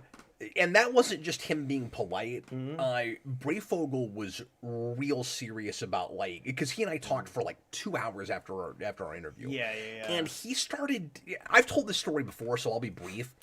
But and of course he passed away a few years ago. Right. Norm, and I will always regret not reaching out to him again. Yeah. Norm Brayfogle, I could tell he was just kind of. It seemed like he was just kind of lonely. Yeah. And he was really enjoying the conversation, and he starts telling me all kinds of like dirt on people at DC. Really? Yeah. And I was like, man, some of this would have been really interesting in the interview, but I don't know if you would have been willing to like say it on air. Yeah. And he goes, I mean, I'll re-record it if you want to. And I should have done it. I should have, but I didn't. Yeah. I didn't want him to throw himself under the bus. No, exactly. But I mean, he was ready to throw down. Yeah, it was really interesting. But then he wanted to, but he didn't just want to talk about comics. He wanted to talk about like philosophy and stuff. Yeah. He was a real deep thinker. Right. And he goes, "You've got my office number. I mean it. Call me anytime." Like he just wanted somebody to talk to. Yeah. And then a few years later he passed, and I will always regret not calling him back. Absolutely. That would have been like a pen pal sort of situation. Yeah. Like possibly. Like I could have seen like having a chat with him every month. And like what you guys gotta understand is he's to this day my favorite Batman artist. Yeah. And he just didn't even think his career was that big of a deal. Like the way he talked about it, it was just like, yeah, I was good at art, but there's all these other things I'm interested in. You know, a lot of those. I mean, there's a lot of folks who were in comics just because they. It was really just a job for him. Yeah, and that's not to say that he wasn't proud of his work. Yeah, for sure. And all of that, but it wasn't the big deal it is to us. You know. Yeah. Like we talked about co-creating Scarface. He's like, I mean, the evil puppet is the most obvious possible idea you could do. Is the way he would talk about it. We've all read Goosebumps. We've all seen The Twilight Zone, you know? Yeah. Schwager's Lover, who did he mention? I mean, dude, this was so many years ago. Right. I really don't remember anymore. Yeah. Breen Atkinson, that's a real shame. Yeah. No, I really regret that. No, yeah. And it's the kind of thing where I think I was just in my own head about it. Yeah, no. I think I felt weird about it because it was sort of a hero worship thing where it was like, this is one of my favorite people on the planet. Right. And I don't want to call him make an ass of myself. Yeah, it was exactly. that sort of thing. Like I probably was just too insecure and didn't give myself enough credit. Yeah. And I should have just bit the bullet and done it. And a lot of times that stuff's easy to overthink too. It's really easy to get in your own head. Yeah. And I will admit to this too. I hate the telephone. Yeah, I hate it with a burning passion. I don't like to do it. And like face to face, like old Skype calls and stuff, that was different for me. A lot of these older industry guys would only do phone interviews. Yeah. And I would get really nervous with those interviews. It's a lot of why I didn't do as many as I might have, and why I don't do a lot anymore. Is just that is the single most nerve-wracking thing to me. Is an interview with a person I can't see. Yeah, I don't like it. And if I had his Discord wasn't a thing at the time, but like. If he was on Skype, probably would have been a different story. Yeah. I probably would have called him. Right. Just I don't like the phone. It's I mean, it's kind of sorry. weird. We'll move on. Yeah, sorry about that. This is turning into a therapy session. Look, I mean, but no, I know exactly what you're talking about too. It's weird when it's just a voice, when it's just there's something sort of impersonal about it, and there's something just sort of it feels like work. It feels like you're making a sales call. It feels like you're calling somebody like, all right, so I'm gonna sell you this. No, that's it. I mean, I don't like getting on the phone with like people in my regular everyday life, and I think texting has ruined me on this. Yeah. I still want to do it anyway. So since I have so much to show later on, let's go ahead and do cover of the week. Yes. And our cover for last week. So these are always books in my personal collection that come up at complete random. We show you the cover, and then the next week we talk a little bit about the book that aforementioned cover is the cover of. And last time it was. Sorry, do you have to go somewhere? No, I'm good now. I just fidget sometimes. I'm gonna say it every time. Here comes Daredevil, 193. This is a cool cover. Yeah. This was we mentioned last week a Larry Hama issue, and what was it, Klaus Janson? Klaus Janson, did we say? Is he interiors too, or just the cover? I think he was interiors. I think he did both the cover and the actual panels. Cool. And Chris did his homework and also looked at this book for me. Yep. Thanks, Chris. So 1983, this issue comes out. This is a complete standalone. Does not matter what happens before or after it. Yeah. could have been really any time, any era. Yeah. I was -2 years old when this book came out. Yep. Happy birthday, by the way. Thanks. Yeah, this is a year before I was born. This is a fine story. Yeah, it's kind of a typical mediocre Daredevil issue. It is just. I like the bookend a lot better than I like the A plot. Yeah, I did like the one part you actually just scrolled past to, where his friend that he's gonna get coffee with, because he makes that huge point, like, yeah, I'm getting coffee with Sarge. But I do like the little EKG line there too, just with his friend who's been shot, dying. Yeah, that's good. I like this whole. Although, to be fair, Miller did it a lot. Yeah. And I feel like this is that era where Miller was so popular that we're still kind of trying to do the same thing he did. Yeah. And it's not as hard hitting as it. Am I right about this? Yeah, I could definitely see that. Because isn't this just post Miller? Oh, like hasn't he just left? Yeah, because he's going to do Dark Knight. He's going to do Dark Knight Returns 2 years after this. Yeah, so he was which means he's just already fresh off the book. Is he already at DC? I'm not sure if he's already at DC, but he's at least like heading towards them too. He's at least in the building. Because year one is also right around that time. Yeah, like year one's 87, if I recall. No. It's 86. I thought it was at the. Because I couldn't even tell you if it predates Dark Knight Returns. I thought it was like right around the same time. I think it was like immediately after. Like Dark Knight Returns hit, and then like Crisis, and then it's like, well, we got this guy here. Go. But can you give us the briefest of synopsises? Yeah, so a guy gets shot, and they think it's this mafia guy, and it turns out it's not. It's like a magician who's dressed like a mafia guy. It's a hot magician chick that throws herself at Matt Murdock, and then fights Daredevil, and naturally can't tell they're the same person, even though she just met Matt Murdock, and she manages to make him lose his radar sense. Yeah, and then at one point, like a grate falls off a ship, and this does. Oh, and Matt goes on a boat? He goes on a boat. Pretends like he's had 6 wives and murdered one? That was my favorite part. Yeah. Well, the one thing... That was amazing. Also, this book does... Oh, and you gotta love the chick that says, maybe this blind lawyer guy will be into me because I'm a stick figure. That was amusing. Also, like, the dialogue here, too. Hold on, let's see. Oh, this is embarrassing to the max. Like... Larry, to the max. I love you, Larry Hama. I do, but he's got that Stan Lee-ism thing. Yeah, where he's a little stuck 20 years earlier. Yeah, this book does do the one thing that is kind of like my favorite trope with comic covers, where they take like one panel and make it look way more significant than it actually is. Yes. Because the cover you've got... At least it happens. Yeah, it's true. Well, that's not always a given. Yeah. Well, it's kind of like how there's like one issue of like Brightest Day where Hal Jordan wears like a Blue Lantern shirt for like a minute. And they play it up like, he's changing course! This book, Daredevil picks up an axe. And if you look at the cover, you think like, that's it. We've got Daredevil axe murder, so... Yeah. Gonna get married by Mike Myers. Dude, I finished the issue and I went, where does that happen in the issue? I had to go back and find it. Yeah, it's like one panel where... what does he even chop? It's... Oh, there it is. Yeah. And then he has to save, hot magician lady dressed as skinny mafioso.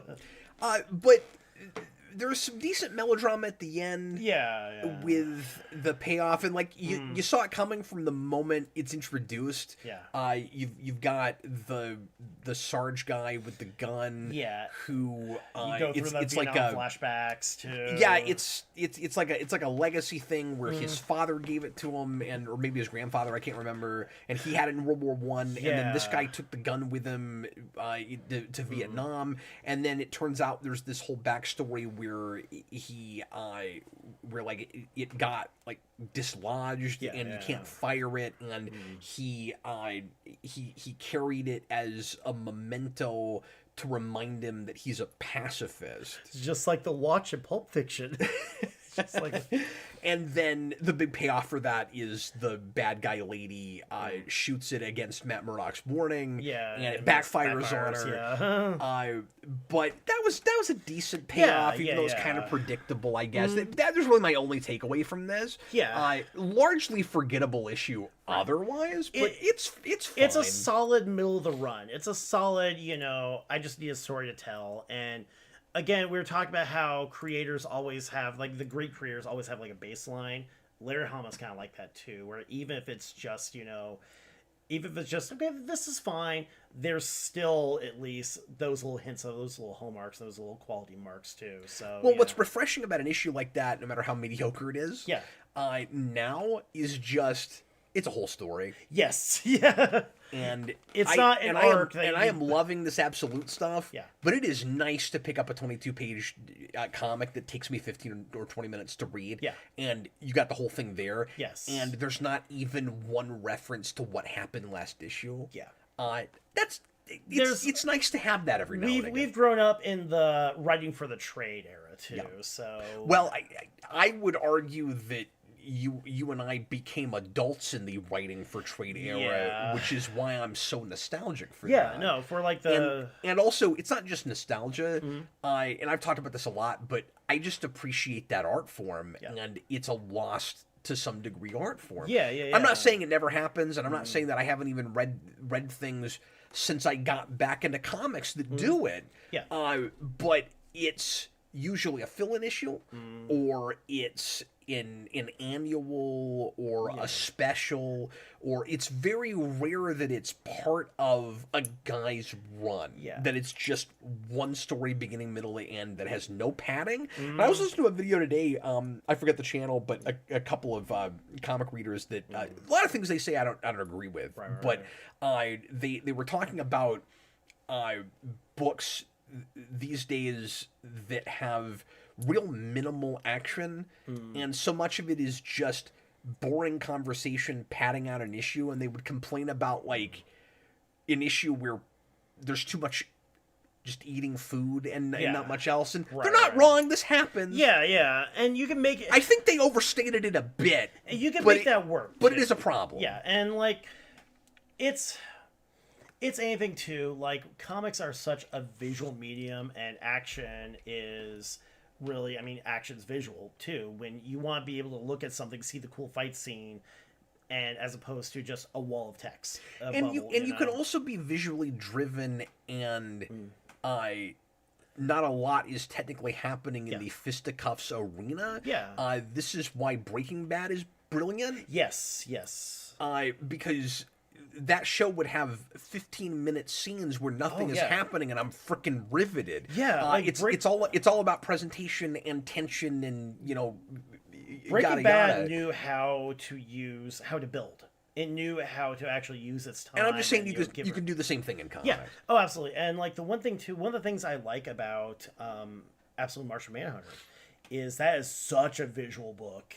Even right down to that first issue with the gimmick page where it's like, hey kids, hold this page up to the light. And it's like, oh, I'm not sure if this is good, but I love it. I'm not sure. This might be bad, but I still love it. Okay, let me go through some things that I bought over the last... Oh, you're good. A couple of weeks. Some recent issues and some older back issue things. I had a really great haul in St. Louis nice. That I want to show you guys. But first I'll go through the books that I bought 2 weeks ago. So...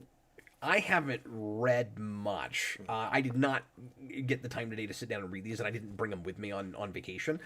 So these I'll just mention I bought. But I got Sonic 80. It finally has Sonic on the cover. Yeah. So that's exciting. I will read this and probably know more of what's happening than last time. Right. That's good. But I'm buying that mostly for my kids and for the covers. Captain Planet #2 I've not read yet. I still think it's weird that he's got a beard. Yeah. They gave him... Who's the guy from Mission Hill with, like, the goatee? I don't know what that is. Oh, I think it's Mission Hill. It was on... I don't know what that means. Yeah, they did Rainbow on Adult Swim, like, years ago. I'm sorry, I don't know what you're talking about. I bought the Justice League Dark Tomorrow special. I said a few weeks ago I would get this when it was solicited, and I did, because they brought back Earth 2 Huntress, which makes me very happy. I'm a big Helena Wayne fan, and I haven't read this yet, but she's in that, and that's nice. And then I bought this George Perez Batman cover just because I bought the Superman one from a couple weeks before it, so I wanted to have that to connect to it. And I don't know if this issue is any good, but this is Batman 161. I don't think I showed this stuff off before, because I'm pretty sure this would have been for last week. Apologies if I did. I want to give a shout out to Chewbacca's lover there, because yes, it was Brian Posehn's character. Okay. Brian Posehn mentioned Time to Leave. And then this is the one thing that I bought from last week because it wasn't on my pull and I found it at another store, and I wanted to get the holographic,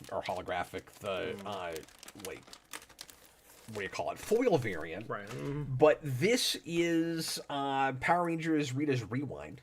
Oh, nice. They did a sort of pseudo-adaptation of the video game.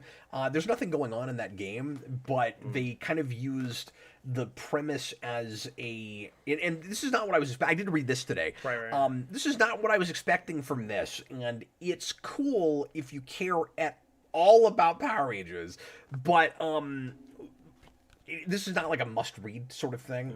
This is more fun to have than I guessed to read, but it was better than I expected, and a little cleverer than I thought it would be. So we used Rita's Rewind, the video game, which is, by the way, not great. I liked it a lot more on my initial start of a playthrough. Until it got real redundant, and I kept going with it. And I appreciate the patches they did, but it was a little thrown together. Yeah. It was a little rushed out. Well, it was a little bit of a riff on Shredder's Revenge, right? Yeah, and it doesn't remotely come close to that. Yeah. Now, I didn't expect it to, because that's a house that's not going to have the budget those guys had. Yeah. And they don't have the experience those guys had, because most of what they've done is, re-releases of things. They'll what's the word I'm looking for? They've done collections, like remasters, stuff like that. Or so I think they did the Turtles remaster collection of all the 8 and 16-bit stuff. Yes. I think that's those guys. Yeah, oh, nice. I may be wrong about that. I forget, but I know they've done some collections like that. But they didn't have a lot of experience making games from the ground up. But anyway, so the premise of that game was we took Robo Rita from the 30th anniversary special, and we said, what if she actually managed to go back in time at the end? So it's kind of like this alternate ending. Yeah. And that gave us an excuse to go back through first season and do Evil Green Ranger again and all of that, but with this kind of twist that it's related to this recent popular thing that happened. Right. What the comic does is it uses that as an excuse to make a sequel to the anniversary special, to Once and Always. So it takes the team from that, so older Billy, older Zach, Min. So we now have Min in a comic book. Nice. Which is cool. She's kind of the main character of this. And I like it just for that, just for the fact that we get that character as a comic character finally. Yeah. That might make this technically a key issue, because it would be the first time that character appears in this. Anyway, they all go back in time and have to try to keep themselves from meeting their counterparts. Right. So they're having this other adventure at the same time as the events in Rita's Rewind are happening. Yeah. And they don't morph because they're afraid that it's too much of a drain on the morphin grid if they're using the same morphers as their counterparts. So they're just fighting putties and other monsters that Finster sends after them. And not morphing. Yeah. And it's fun enough. The art is... the action is good, but the faces look like caricatures. And it reminds me a little bit of like Mad Magazine or something. So I was mixed on the art with this, but there's a couple of kind of fun splash pages, and you get a good looking Green Ranger, but he's off doing his own thing. So we just kind of jump to him for a minute, right? Because he's evil and fighting the Rangers from Rita's Rewind, while our characters are going off doing something far less interesting. Yeah. But I don't know. It's worth it for me as just a sequel to that, and I got a cool Holophone cover. I mean, like, is it worth the $10 cover? It is to me. It wouldn't be for everybody. Right. But anyway, so that's what that is. Those are my recent pickups, and then I'll get into, and then I told you guys about Dark Patterns already. Yeah. So that's recent stuff.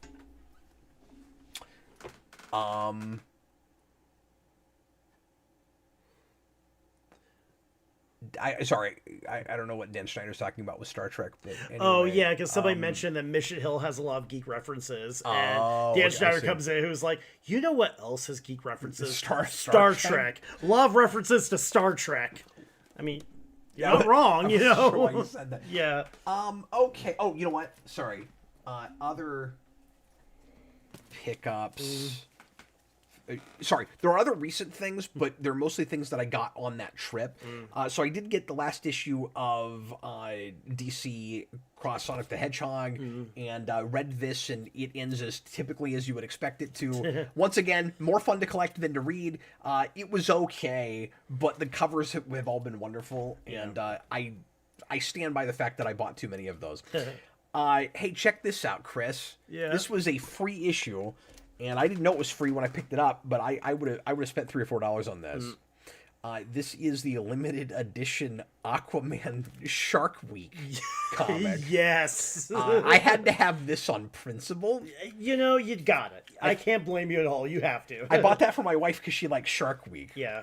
I took my wife to the Shark Week theatrical special a few years ago. Oh, nice. Where they just show episodes from Shark Week on the big screen. I didn't know that was a thing, but that's amazing. And it was worth it for the foam shark hats. Yes. It was wonderful. That sounds amazing, just top to bottom. Here are books 2 and 3 of Resurrection Man Quantum Karma. Issue 5 is out from last week, and again, it's in my pull, but I haven't bought it yet. I'm not caught up on this. I read the first couple issues, and I adore it so far. Right. And I will talk more, and I've talked about this a little bit. I'll talk more about it when it's over.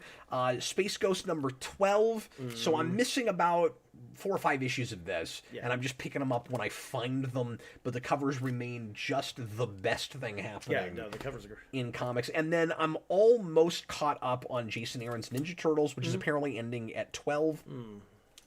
And I may not care about Turtles at IDW after that at all. But we'll see what happens, and I'm not alone with that. Okay, here was the exciting find. I mean, for me, there's a whole stack of exciting finds, but this was the singular cool find that I got. Okay.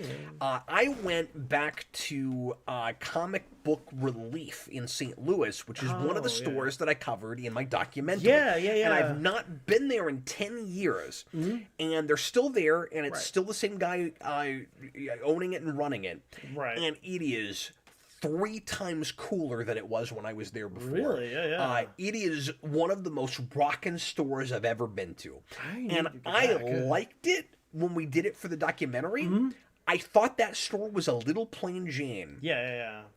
And it's incredible. Give it 10 years, really boost up too. And it's cool to see that with the industry not in as good of a shape as it was back then. You'd never know it with this guy. If you're ever in that area, go to that store. Their selection is phenomenal. Their layout is the best I've ever seen. I liked it before. They've rearranged some stuff. They put the desk in a different place. Like they've totally rearranged that store. They still have the big tables in the middle with back issues, but they've got like drawers underneath now. They're just super well organized. They have this really cool file cabinet, Chris, that is painted to look like a vault. Nice. For their Silver and Golden Age stuff. Okay, that's cool. And so you pull these huge drawers out. Yeah. And like I said, their selection's really good, and they had stuff that I've been after that I thought I was going to have to order at like my comic shop or something that I never see in the wild.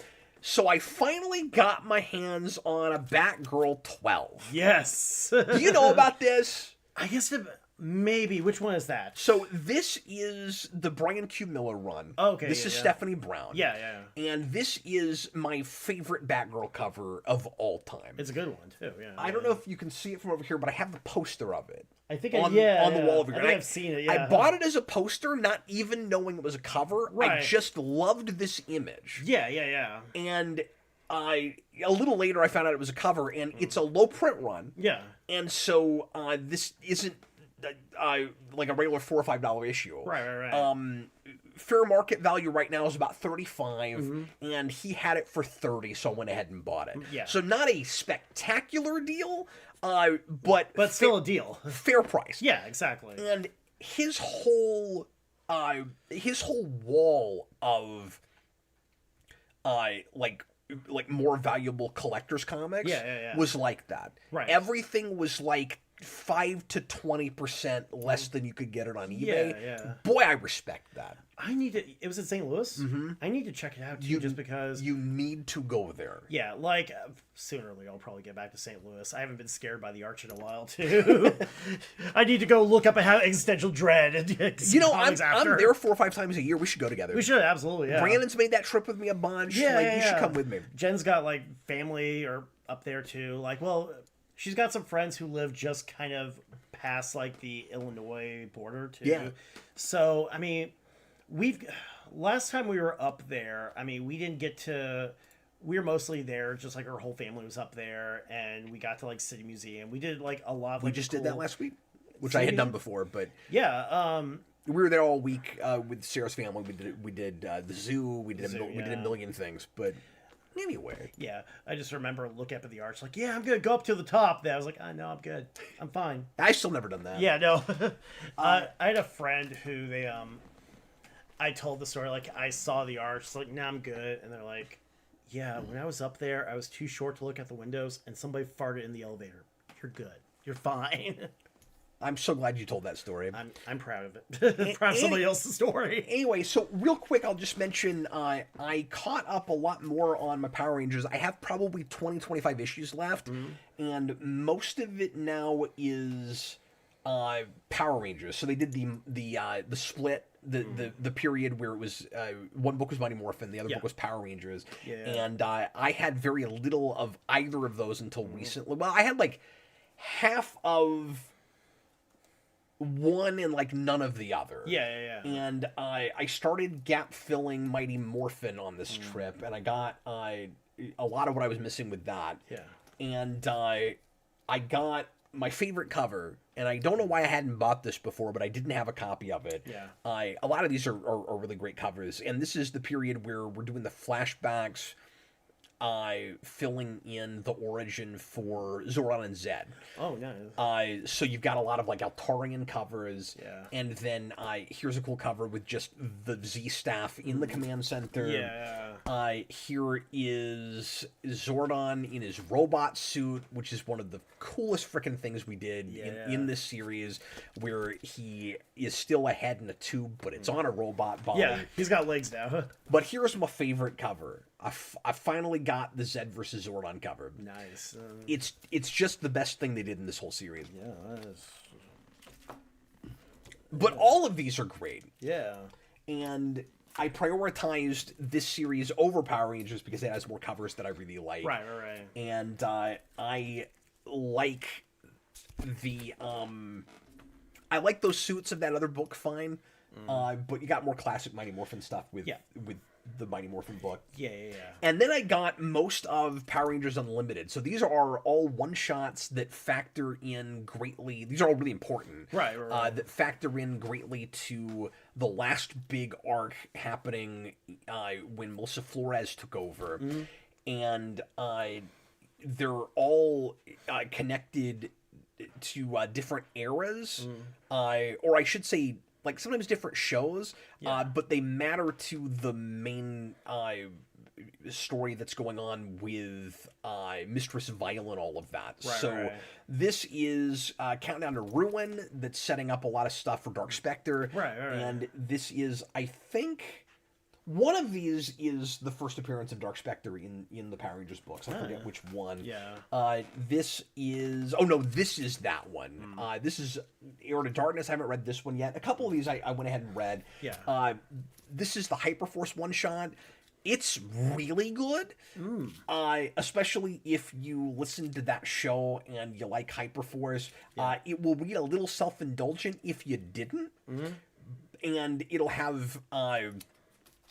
like inside gags and stuff that you're not going to know if you didn't listen to all of the pencil and paper RPG series that was Hyperforce. But it's better than it sounds. I like Hyperforce a lot. Right. Edge of Darkness with Phantom Ranger. I haven't read this one yet. And this is the Morphin Masters one-shot, which pays off a bunch of stuff about them. Nice. I did read this the other day. It's also quite good, and I'm a gigantic Ranger Slayer fan. And so Ranger Slayer goes inside the grid and finally meets the Morphin Masters, and it's great. And then I also got the Usagi Power Rangers crossover, which I just hadn't gotten around to, and I got a cool variant for that. If you can get a Usagi Ojimbo book, you get the Usagi Ojimbo book. I mean, I'm not a giant Usagi guy, but it's Power Rangers crossover, so I had to get it. Those are all oversized in like $8 covers, which is irritating. So I spent like $150 at that store because I had to get a bunch of kind of more oversized, expensive books. Yeah. I also, at that half price, bought a bunch of just random Batman issues I was missing for like $1. They had good stuff in their dollar bin, though. Speaking of Brayfogle, there's a Brayfogle detective issue I was missing. This is one that I apparently have already and bought on accident. Here is a cool Batman Beyond cover. That's a neat variant. I read this issue and it wasn't very good, but the cover's great. The cover's great, at least, I just think Jurgens is real hit and miss on this book. Occasionally it's okay. And then this was the more expensive book relatively that I bought at that store. This was an $8 book. This is Batman 355 with Batman and Catwoman, and it's just a cool cover. Got some old school. Who is this? Giordano. Yeah. So that one I had to have, and then again just a couple of other dollar Batman books. More of that. And then here's a random Catwoman cover that I thought was cool. I'm a sucker for standing on your own grave. Actually, is that... Who's the artist of that, I would like to collect covers of characters standing on their own graves. Let's see, is that Jim Bell? Is that Bell the Talent? It doesn't say on the cover, so we'll pop it open and waste everyone's time. Let's find out. We need to know. We need to respect the Jim Ballant. I can't tell just looking at it if it is Ballant. Now, I haven't read a whole lot of tarot, but again, I'm just glad it exists. I like this art, though. It's good art, No, it looks good. This is the last page. Yeah, that's pretty. I don't know who this is. I'm trying to find it. It's my favorite artist, Redacted. Do you like whiskers on your Catwoman? I mean, not I can take him or leave him. That's a nostalgic thing for me. Yeah. 'Cause she had that a lot in the early 90s. She did, yeah. But yes, this is Catwoman with whiskers. But curiously, it looks like sometimes she has them and sometimes she doesn't. No, that's not true. It was just being blocked by a wire or something. I don't know. Too much wire. Devin Grayson and Jim Ballett. Jim Ballett, Ballett the Talent. Yep. Good eye, sir. Thank you.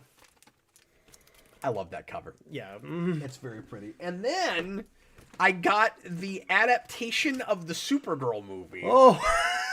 Had to have that. Got it. Look, you gotta. Honestly, I was shocked it wasn't already in my collection. Yeah. And I bought the first issue of the new Batgirl series just because I like the cover. Yeah. I don't know if I'm going to collect all these. I did buy issue 9 because it also had a cool cover, and then it ended up being... She was on a horse, and it was just a really cool issue. Yeah. But I haven't bought 10. I don't know if I'm going to keep up with this just because I'm buying so much. But But these are not expensive, and it doesn't look like they're going to go up in value, so this might be one that I fill in down the road.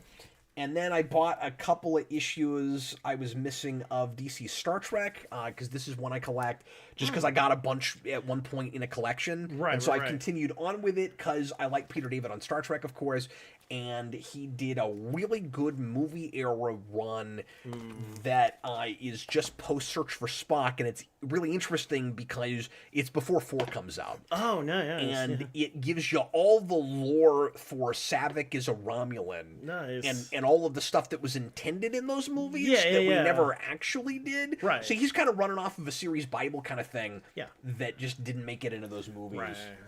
And I can't tell you canonically if Saavik is half Romulan or not. Right. I can't begin to tell you. But she's fascinating in that comic series. Yeah. And then a couple of random issues of Silver Surfer I was missing. I'm always gap filling this.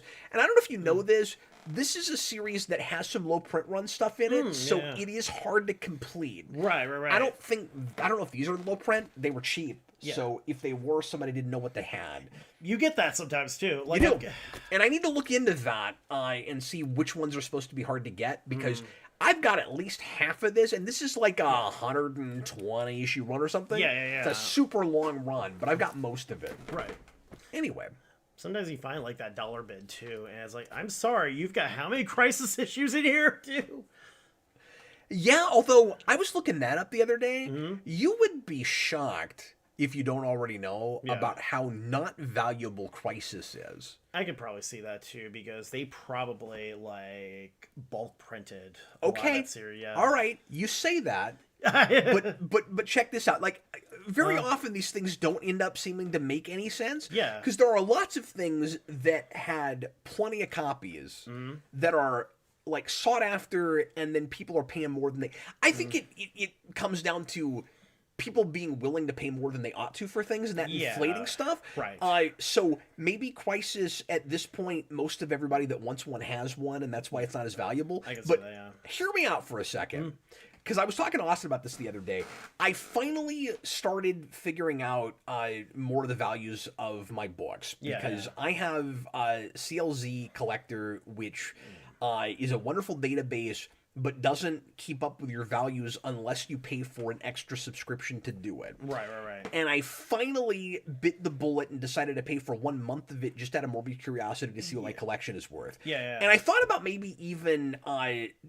going through real quick and telling you guys what my top 10 most valuable books are. Yeah. If you want to know, I can do that real quick. I was thinking about making that a segment tonight. Yeah, just run through them. Right. I could wait and do it next week, but I don't know how long I'm gonna pay for the subscription. Right. So I should do it while I'm thinking about it. Well, it's fresh. But anyway, I have all but one issue of Crisis on Infinite Earths, and issue 1 is worth like... I can actually look it up real quick, but I saw this the other day. It's like $7. It's not worth very much. Yeah. Secret Wars #1 is a $50 book.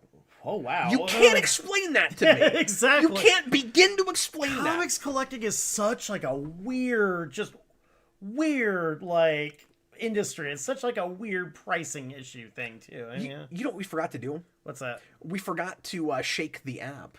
We did. We need to shake the app. Gotta shake the app. I'm sorry, we got to go back for a second, and then I'll count down my top 10 most valuable ones. We have to shake the app. So, you know what? I'm gonna save the rest of my show and tell for the Captain Logan show tomorrow, because I don't even know what I'm doing on that show yet, and I'll show off my birthday presents for anybody who cares about that on that show tomorrow. So, I'm gonna need you to shake the app, and we'll find out what tonight's cover of the week is. Cover of the week. All right, let's see. I love this segment. We're shaking. Here we go. Teen Titans Volume 3. What? Yeah. Why do I even own this? Okay, so I'm not a Teen Titans guy. I have very little Teen Titans. This is a very dollar bin looking issue. Oh, you know what? I know why I have this. What is that? This is a recent pickup. Oh. In fact, it might take me a minute to find Actually, it. Is that Stephanie Brown cover too? It is. Nice. Yeah, isn't that interesting? Yeah. So, sorry, I'm showing you my phone. I will look this up because we always show the cover. So this is fascinating to me, and won't be for anyone else. But hold on. Let me pull this up. Oh, it's Jeff Johns. Oh, wow. Well, it's A. Johns. I'm going to assume it's Jeff Johns. A. Johns, yeah. How many Johns are there? Titans 13. Jeff Johns. There it is, folks. Okay, so this is our cover for the week. So here's why I own this. I had both of my daughters, my twin, I had three daughters, but my twin daughters with me at the comic shop a couple weeks ago. Selena especially has gotten to where she really likes looking through covers. And she gets very opinionated of what I should buy. Right. And I let her and Cassandra both pick out an issue they thought looked cool in like $1 or like $2 bins or whatever. Yeah. And that's the book she picked. And this was like 2 weeks ago. So that's why I have them. Hey, there you go. I guess she just really liked Robin and or Superboy. It was like, Dad, get this one. So now I'm going to read it. That's hilarious. Yeah. So anyway, that's why that's there. But it is cool. It's Stephanie Brown. Yeah, exactly. So yeah, I'm more excited about that than I was at first. Yeah, it's weird because I've never really been like a Teen Titans guy either. And it's funny because like, I mean, I watched the show, I watched the cartoon. I think the Terra stuff's holding us up better in the show than it did in the Judas Contract. Just if we're here on the Hot Take Express. Braden Atkinson, what are the chances? Well, 1 in 10,000 thereabouts. Yeah, exactly. As a matter of fact, we can qualify this. I'm just going to keep making Chris do the shake, because he's got the magic touch. Got the magic touch here. It seems like. Okay, are you ready to find out my top? I'll do it from 10 to 1. All right, I'm good. 1, 2, stop it. 1, 2, 3, 4, 5, 1, 6, 2, 7, buckle my 8, shoe. 9, 10. Okay, so somebody in the comments was like, Braden Atkinson was like, please tell us what your most valuable comics are. So I'm going to do that. And I'll try not to take very long because we're already almost 2 hours into the show and we need to talk about Absolute Wonder Woman, which will be minor spoilers. Yeah. Although that one's going to be a little tough for me not to spoil. Yeah. Just because, I don't know. Just the stuff I most want to talk about is kind of spoilery. We'll just be there like, you won't believe this, man. You're not going to believe it. You're not going to believe this. We read it to say read it. Yes, exactly. Right. I'm giving away my opinion already. But yes. We're gonna talk about it to say read it. Yeah, that's our review.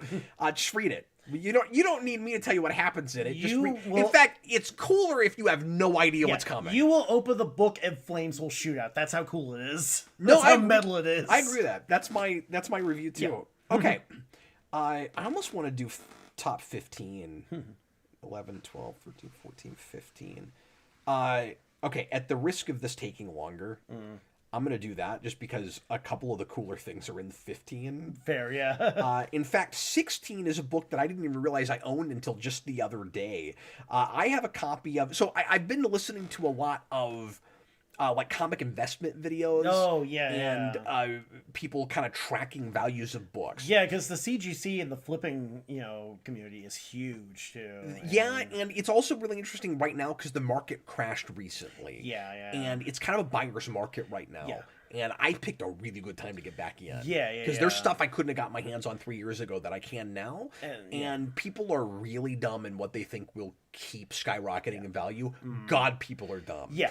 Anyway. That's a universal statement there, too. And the channels I've been listening to are people that are not like invest in all these speculative things. Yeah. They're all people that go, everybody's dumb in this hobby. Yeah. Here are the things that are closer to recession proof or whatever. It's not even recession proof, but just there are people we wish we had in 1995. No, that's it. Yeah. Well, because what I was going to say is you've got. So, for example, Absolute Batman #1 is hard to get your hands on right now because it's so popular. Yeah. So you can't get it for less than $50, and a lot of people are selling it for even closer to $100 right now. Yeah. They printed 400,000 copies. Gun to my head, you can't get me to pay that much for that book as much as I want one, because it's not going to keep going up in value. People just really want it right now. It's a bubble. 5 years from now, I'm sure that will level off at a $10 to $15 book. It's not going to be a $3 or $5 book. If you pay $100 for that book, you're gullible as hell. I'm sorry, you just are. Especially when you can. Especially when you can read it for free on the app for like $4 to $10. Well, you know, sure. Yeah. If you're just wanting to read it, it's whatever. But I'm talking about as an investment. If you're a collector, or if this is gonna put my kids through college. So I don't think it's a good idea. Right next to my copy of Youngblood #1. I don't think it's a good idea to invest in comics, even stuff that you think are going to retain value, if you're not also a passionate fan that wants the stuff. Right. So that because you can do both. Yeah. If you're buying the right stuff and you put enough money in it. And like you got to be careful with what you're spending. Yeah. But like the stuff that is going to continue to go up in value is hard to buy right now. Yeah. Not as hard as it was 4 years ago. Right. When with the insane COVID craze. Oh yeah, when like the whole industry was just spinning too. It was ridiculous, and you knew that bubble was going to burst. And it's weird it hasn't happened to video games yet. Yeah. But that's been like a steady decline. And video games Comics had a 1929 stock market crash. Yeah. In like overnight. Yeah. But what I'm trying to say is, if you're investing in popular Silver and Golden Age stuff that people really want, that has not gone down in value, it probably won't, and it's probably a fair bet. Yeah. It doesn't mean you can put your kids through college with it, but if you buy like a Death of Gwen Stacy, that's a pretty safe bet. Everybody wants Amazing. That's not really good. What I'm saying is that's not speculative. Right. We're talking about things that there aren't, and even especially stuff well before that. Right. We're talking about stuff that was not super mass produced, that people threw away, and that's not easy to get your hands on, and that are things that people have always really sought after. So, like, go after Golden and Silver Age Batman. Pretty safe bet. If you're the guy that broke in Nicolas Cage's house and took his Action Comics #1, I've got great news for you, pal.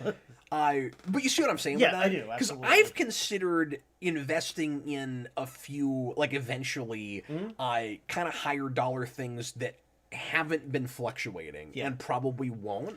Where if I drop $1,000 on a book I really want, and I've never done that. I've never spent that much on one comic. I've spent $100. I've never spent $1,000. Right. If I were to, I don't know if I've ever even spent $100 on one book.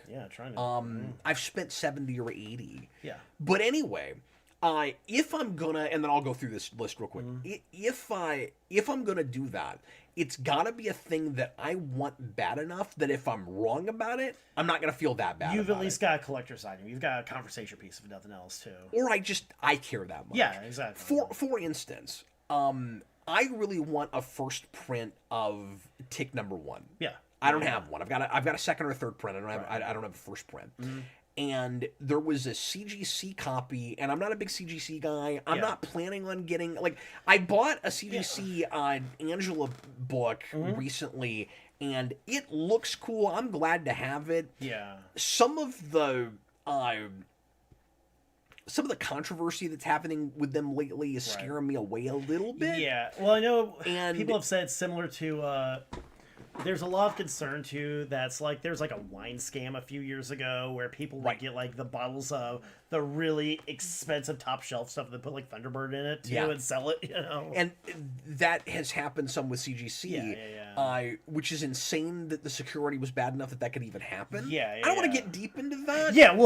but some of that does scare me off a little bit, and also. It does bug me that the more stuff that gets graded, the fewer raw copies are out there for those of us that don't want to spend the high dollar just to have it say 9294, whatever it is. So, anyway, so the point I was making about the tick is I'm not needing to get CGC, but if it's a decent value, I'll consider it.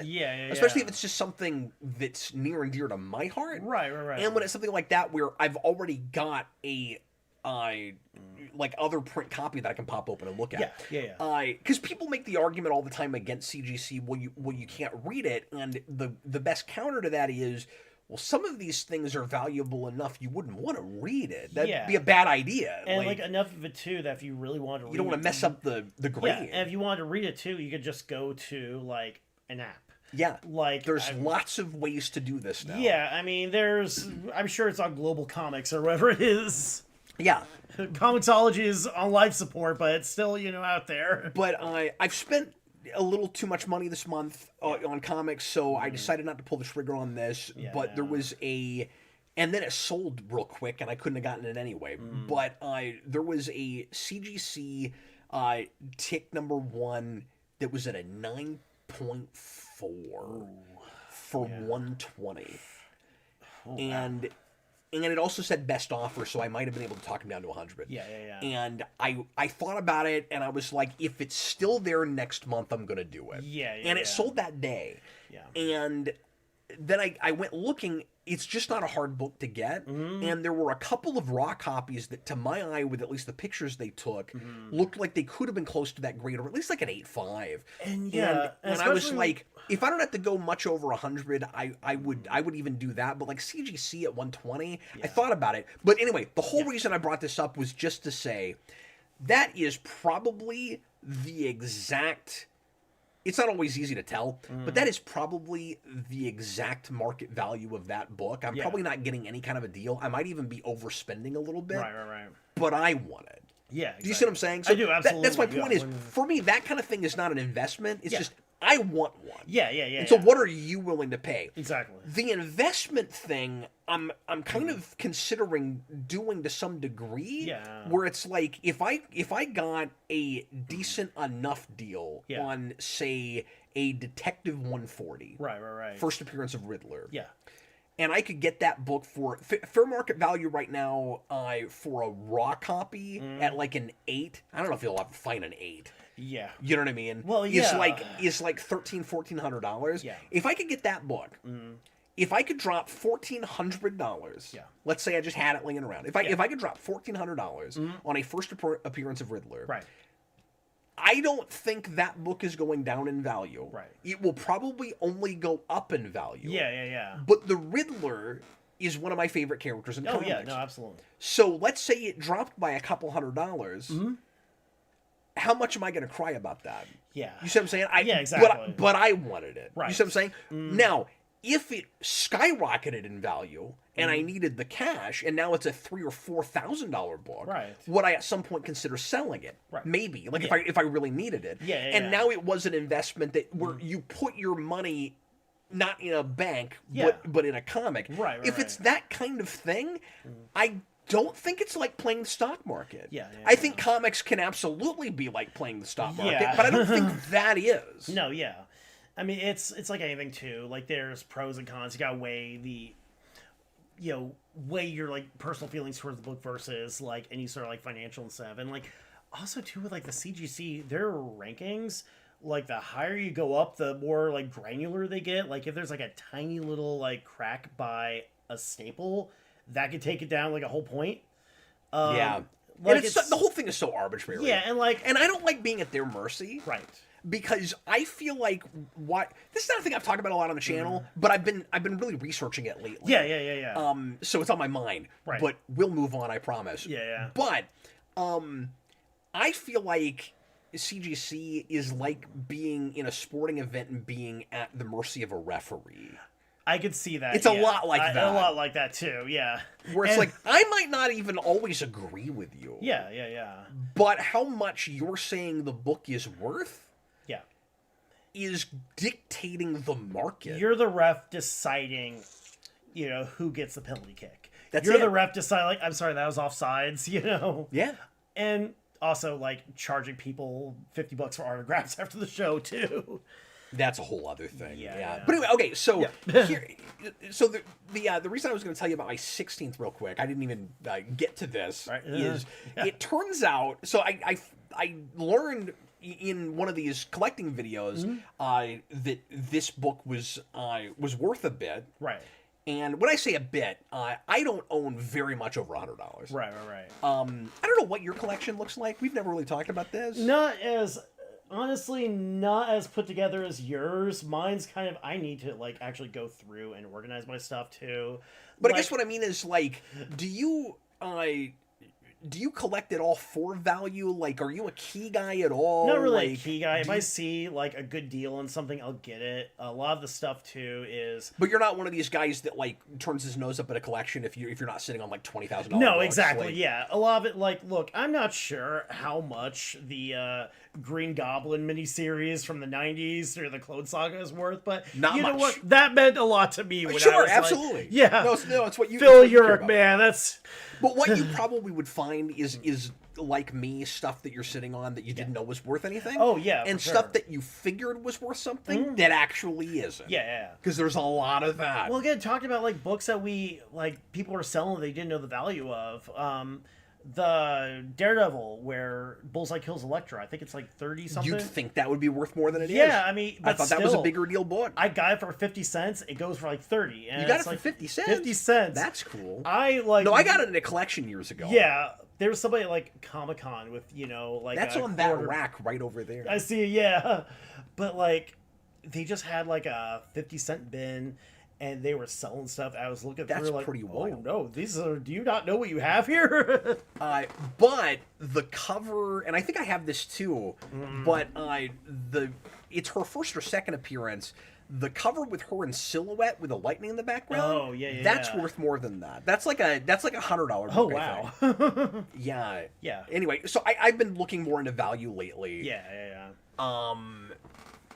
Adamantium Blade Comics Collectibles is not a name I recognize. Welcome, thanks for being here. As says you can get most things in trade paperback. And again, it's all about if you're like what you're wanting to collect. Yeah. There are a lot of trade readers and trade collectors, and that's great, and I respect that. I've always been a flats guy because I got into it that way, and I've always enjoyed the experience of finding out I was sitting on something that I didn't know was remotely valuable, even if it's not that valuable. Right. And when it comes to pop culture, I'm a history guy. Right. So I like knowing I'm holding the thing that was there when it came out that week. Yes. I really like that. Now, that's not to say I won't read in trade. Right. And I have an okay trade collection. I own like 300 or 400 trades. Yeah. But I'm not a big trade guy. Yeah. I've never thought about replacing all my singles with trades. Right. And I've become more of a digital reader. I have too, yeah. Because I would rather read, everything together than have to, hunt singles. Yeah. So for me, it's two different games. The reading game is separate for me from the singles game. Right. From the collecting game. Yeah. And so anyway, that's what that is. Right. I will finally reveal what this issue is. Uncanny 266 What was that? is the first appearance of, do you have a guess? I don't. Gambit. Oh, yes. And I own this issue. Yeah. And it in near mint. I can look up the exact like CGC grade. I'm not going to do that. But this is kind of just ballpark for raw. Right. A near mint is 139. It's weird too because it's hard to tell when like outside media will affect it too. Right, of course. Because I mean, Gambit had a good year, and Gambit had both Deadpool and 97. Yes, but I guarantee you that book was crazy higher during COVID. That was probably a $200 or $300 book during COVID. Yeah. There's so much of that happened. Okay, I'll run through these. All right, yeah. So at 15, I think, and I might, hopefully I'm not wrong on the count with this because I just had to count it out. Amazing 238. Obviously, Amazing is real sought after, and so you're going to see at least 2 or 3 of those on my top list. Fewer than I would have expected, though. 1983, same year as that Daredevil we just reviewed. Nice. $141. And that is a Hobgoblin cover. Let's see how fast I can pull these up so you guys can see the covers as we're doing this. Because I don't even know if this is a key or anything. It is the Roderick Kingsley thing. Yeah, and that's actually a pretty iconic cover too. That's one you've seen referenced to. It is. Yeah. There it is. So that's 238. Yeah. So that is about $140 comic in a fine condition. Right. And then we go to actually, is that the first appearance of Hobgoblin? I'm just wondering too. It might be. I don't think it is though, because this should tell me the key if it's I know key or not. Hobgoblin's one of those characters that has like a weird like. This is a first appearance, but maybe this is because like Christopher Priest and Tom DeFalco or somebody got like a fight over who he should actually be. Uncanny 129. And I don't know what is special about this one. Is that part of? I mean, the Hellfire. It's it references annoying Hellfire. if these are keys that it's not telling me they're keys because CLZ has a section for keys, but it's like for some reason it's not showing that to me. Apparently, it's the first Kitty Pryde. Just judging from this little picture down in the corner here. Yeah, it's annoying to me that it's not telling me that. Yeah. Give me a second. It's like, please tell me why these are valuable. Yeah, this app is being weird. If I was looking this up differently, it would tell me the key is, but it's not. But it's not telling me that. Yeah. Anyway, thank you. Okay, so I was mentioning that Elektra cover. That is in the top 15. Oh, nice. So let's pull that up real quick. This is Daredevil 168. And this is the first or second appearance of Elektra. No, yeah. I think it might be first appearance. And this is a $144 cover. And then we go to a book that I got a really nice deal on at a flea market like 4 or 5 years ago, and there's no way I would buy it for this now. Right. So I'm really glad I got it when I did. This is Incredible Hulk. Do you have a guess? Do you have a guess? I don't. 340. 340. Which one's 340? 340 is like the second most iconic Hulk cover of all time. Speaking of Daredevils, or speaking of Deadpool, Wolverine, and if Deadpool, Daredevil. If memory serves, I got my copy of this for. In fact, I'll go grab it because it's on that rack I was telling you about. But I got that for $75, I think. Oh wow. And if I was going to grade anything, it'd be this. It's just an immaculate shape. I mean, yeah. Oh wow. And I could not believe the price tag they had on that at the shape it's in. Yeah. I'm not great at grading. Just eyeballing it, and we'd have to pop it open. Let's do it really, really carefully. Right. But put your white gloves on. Right. I think we should see if the pages are white or not, because that makes a big difference. Yeah. But I just broke this bag. Broke the vacuum seal here. But I mean, just almost no blemishes. There's this here. Right. There's a little bit of creasing right next to the spine. There's almost no actual spine damage. I mean, a lot of that stuff too. There are folks. But look at the pages. Oh wow. Look, it's perfectly white pages. Yeah. So like, no yellowing the. Would your guess be close to a 9? It's at least an 8.5. It's at least yeah. There's no chance this is worse than an 8.5. No. And honestly, too, I mean, there's actually folks around town here, too, who have presses. Mm-hmm. And that's like a thing, too. You get I forgot about flattened. That. Yeah. Well, that's true. And that's all that would take. I could flatten that out. Yeah. We could be looking at a 9 or a 9.2. Yeah. And, like, if you've got a 9 with the CGC, I mean, it's just amazing, like, how... Well, that would pop it up to, like, I don't know, 350, maybe 4. Anyway, I don't know if this is interesting to anybody but us. But let's see what else is on this list, shall we? Mm-hmm.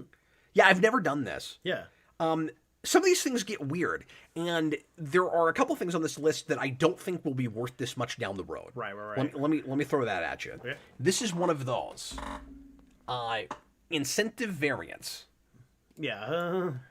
Which I never buy on purpose. Right. But you'll get them sometimes in your pull box. Yeah. And like some shops have their own variants too, and like depending on. Oh, of course. Yeah. Sorry, I didn't mean to cut you off. No, you're good. That's. What is going on here? What is going on here? I'm having issues with this keyboard. It's always something. Right, yeah, it's technology. Let me just see if I can get this cover to actually come up, because this is a variant cover. Mm-hmm. So it might not show. I'm not finding it right away. Oh, wait, here it is. Okay, so this is Ninja Turtles number 2. Right. This is a 10 copy incentive.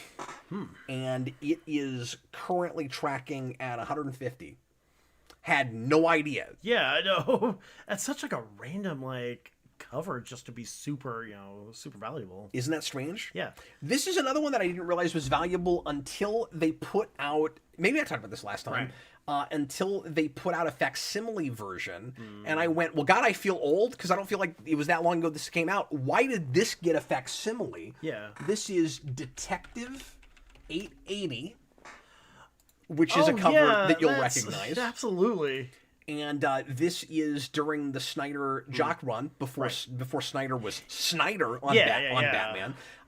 This is one of the best issues of that run. This is during the James Gordon stuff. Yeah, because I've never actually sat down and read the. It's not like Black Mirror, but something like that. It is Black Mirror. Black Mirror. It is Black Mirror. You're right.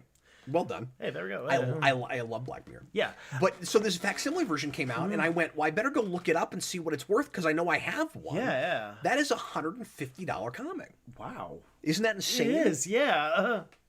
And that's, couldn't believe it.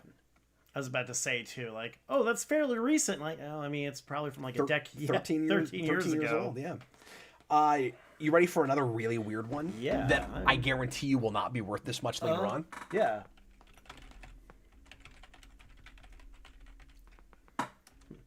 But it's because it's a Scotty Young variant. Oh, yeah. And I don't collect those actively. Right. I just ended up with this one again because of a pull box. Yeah. And like I know people love their Scotty Young variants, but somebody please explain to me why this is worth $158. You can't explain it to me. No, yeah, and like it's not a bad cover, it's a good cover, but like Scotty Young's done a lot of really cool stuff too. $158. That's so weird. You know what? Local guy, good on you, local guy. So this one shocked me. This is one of the weirdest ones. Yeah. And I'll tell you why in a second. Amazing Spider-Man. Oh my God. What is Spidey! going on? What is going on with this keyboard? Yeah. Amazing Spider-Man 569. Do you have a guess? I'm not offhand, no. So 569. Is this like No, this is the Anti-Venom. This is the first Anti-Venom. Well, he's in the game. He's in Spider-Man 2, which, that's... I actually just finished that game recently, too. Finally got a chance to play through it, which... So this was... Oh, and I haven't done it yet. Yeah. So this was Romita Jr. And it was just by chance that I ended up with this, because this was well before I was buying current. Yeah. And I I can't remember why I ended up with this. Right. But I just saw it somewhere and bought it, and I wasn't buying anything new at all. Yeah. And here's why it's so weird, though. This is a $182 comic. It has to be only from like 10 years ago. And it is listed as a... No, 08. Oh, wait. Oh, well, that was just like 5 years ago, wasn't it? It's still 2012, right? So this came out 2 months after I got married. Oh, right. This is a variant cover, and it's a second printing. Very strange. Yeah. I don't know what the first print is worth, or if this is for some reason worth more. That happens sometimes. Comics is such a weird industry, I swear. Comics doesn't make any friggin' sense. Yeah. It's very, very strange.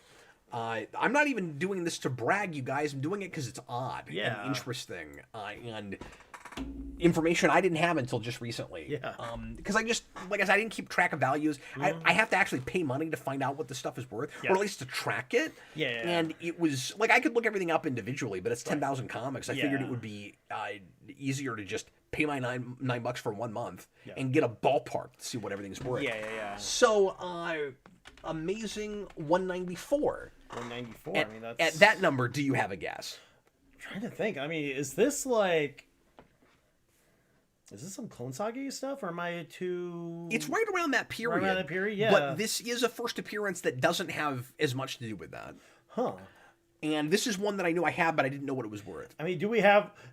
Is this like Judas Traveler or whoever his name is? No. Is this the Shocker? No, this is a bigger deal character. Thunder, sorry. This is a bigger deal character than that. Is this Carnage? No. Oh. Carnage is a little later than that. Carnage a little later? I'm not sure now. No, this is 79. Oh, really? This is 1979. Oh, wow. Yep. I'm bad with numbers, you're too. Right. That's the... But you're right around the 200s. Carnage is going to be closer to the 300s. Yeah. 194 is Black Cat. Oh, wow. And I do own the first appearance of Black Cat. Huh. Now, my copy is not in amazing shape or anything. Yeah. It's probably like a 6 or a 7. So this is a $200 comic in fine, which means mine is probably not worth quite that much. Right. But it's neat to have. Yeah. So anyway, we have just a few. So we're in the top 10 now. We have just a few of these left. She's in the game too. Now, this again is not in like amazing shape or anything. Right. I do own a Daredevil 2. Nice.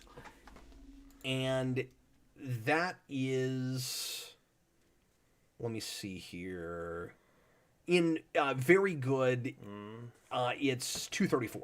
Right. And so mine's maybe worth half that. Mine might grade it very good. I got to go back and look at it. Yeah. It's interesting the grades these are putting in, because some of them are saying like very good, some of them are saying fine and near mint. I don't remember actually grading them in this, so I don't know why it's assuming what shape my books are in. It just knows. Yeah. Okay, this one's weird. I don't know why I own this. I don't know how I wound up with it. I definitely didn't pay a lot of money for it, because I'm not an Iron Man guy, and I own maybe...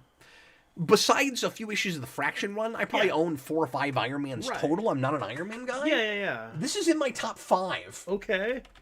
I own a copy, for some reason, of Iron Man 55. Oh, with Thanos? Is this the first appearance of Thanos? No, I don't know what it is. Key-wise, it's I'm looking like right down too, like the couple under Drax. Yeah. I don't know if it's like an important Drax cover for some reason. It's all Starlin. I was gonna say, when did Drax first appear too? Because I know there were a lot of weird first appearances in Iron Man. Yeah, I don't know that. I'd have to look it up. Yeah. But anyway, isn't that odd? Yeah, I know. That is odd. Yeah. Sorry guys, I'm not looking at comments right now, but I'll get back to that here in a little bit. No, I'm sorry. Daredevil 2 was like 6 on this list, so we have 4 more left. Right. And a couple of these you'll probably already know that I have, and we talked about this last time, but I do have a New Mutants 98. Yeah.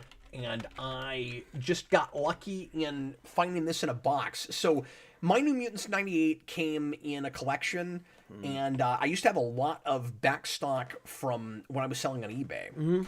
And at one point a few years ago, I decided to get back into the business, and I had a flea market booth. And we were going through my old stock to see if there was anything I really wanted to hang on to before I just dumped it all in my flea market booth. Right.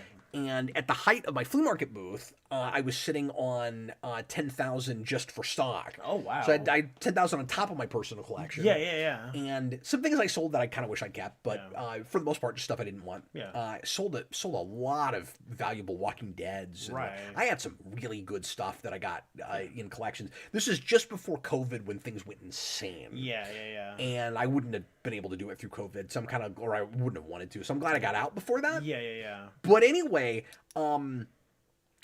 Sarah was going through boxes for me while I was at the flea market, and she sent me a message, and she goes, "Did you know there's a New Mutants 98 in here?" And I had no idea. Yeah. And when I was in the business on eBay, I probably didn't even know that was an important book because it wasn't talked about like it is now. No, yeah. And mine's in immaculate shape. Right. That looks as good or better than that Incredible Hulk 140 we looked at. It did introduce popular character Gideon. Right, there's that. There's that. Who isn't Gideon like Sebastian Shaw's son? I don't even know that. Yeah, it's been a while. I need to actually go because I made a point just to read this issue. I've been trying to go through a lot of old X-Men stuff.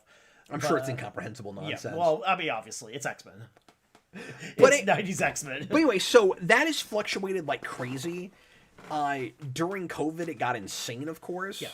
And at its peak, New Mutants 98 was like an $800 book. Yeah. And we all knew it wasn't going to stay there. Yeah. And while it was falling, I kept thinking about selling it because I was like, there was this period where I could have gotten $600 for it, and I was like, especially if I got it graded, and I was like, God, I'm not even that big of a Deadpool guy. Right. Like, should I hang on to it?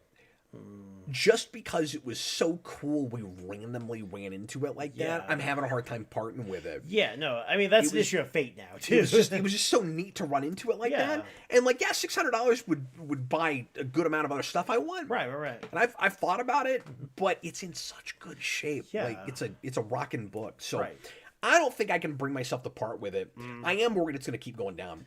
It is right now at $341. Okay. I'm still thinking it's going to bottom out at some point at like 200 or something, but maybe not. Maybe it'll stick where it's at finally. I do own a Fantastic Four 49. This has gotten a lot harder to get. Oh yeah. Since I bought it. Yeah. And as you guys know, I'm a big Galactus guy. I own a couple of the Galactus trilogy, but I don't have all of it. And the one I'm missing would probably cost me $400 or $500. Yeah. So I don't know if I'll ever get that. And mine is, again, not in amazing shape or anything.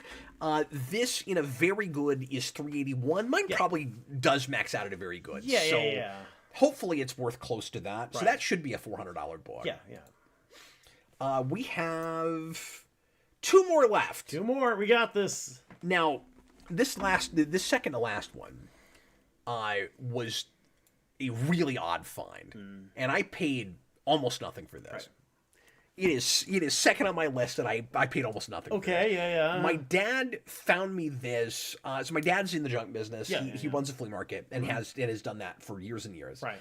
Off and on. Yeah. And he found this in, I don't know, a collection or something, or maybe just on its own. I can't remember.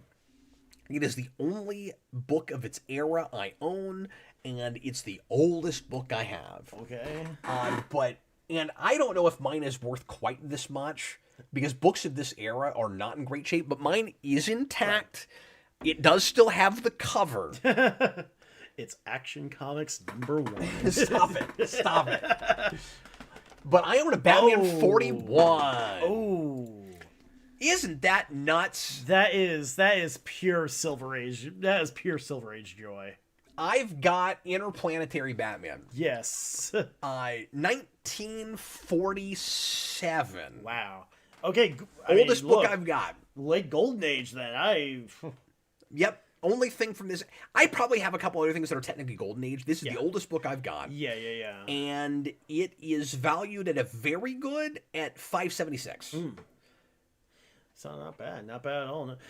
For a second there, because I saw over to the left you had the like the Gordon Mech Batman that was in the New 52, the super heavy. Where? What are you talking about? Right there.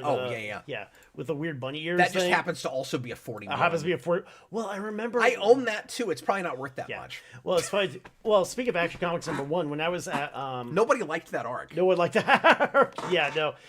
Well, look, that was Bloom and all of that. That was Bloom and all that. Yeah. Well, especially like the Snyder like New 52 stuff was kind of, the Austin, that is Thanos' first appearance. Crazy. Oh, hey. I'm not even sure how I wound up with it. You'd think I would have that because that Iron Man. Yeah. You'd think I would have that because it's Thanos' first appearance. Like I would have sought it out on purpose. Yeah. Because I do collect Thanos. Yeah. I don't have any recollection of doing that. It just doesn't have the helicopter. That's what it was. I have that. I believe that. I have that. And I looked that up the other day. Mm-hmm. That is Spidey Super Stories. Oh, and I forget what the issue number is. Yes. But I got it on eBay. So this was not a popular meme yet. Right. Dan found out about this, and we thought it was hilarious. I was like, I have to have a copy. Yeah. And I went on eBay, and I bought one for like $3-4. Right. That is a $35 book now. Yeah. Man. Because of course it is. Yeah. Well, look, it got a shout out of the Loki series, too. So. Did you know that? And I wish I bought it when I saw it. I'm still kicking myself for not, because I bet I can't get one now. Yeah. The Thanos copter got a toy. I didn't know that. I don't remember who made it. Yeah. But there was a Thanos copter toy like 10 years ago. God, I wish I bought that. I know, yeah. I should have done it. Okay, I'm gonna grab my highest dollar book. All right, yes. And a lot of you guys that know me will probably already know what this is because I've pointed it out before. Right, I've had it in the background of videos and stuff. Yeah. And you'll see it in the background of my movie. Right. And I've had this for years. We're breaking the vault here, too. We're getting the big guns out.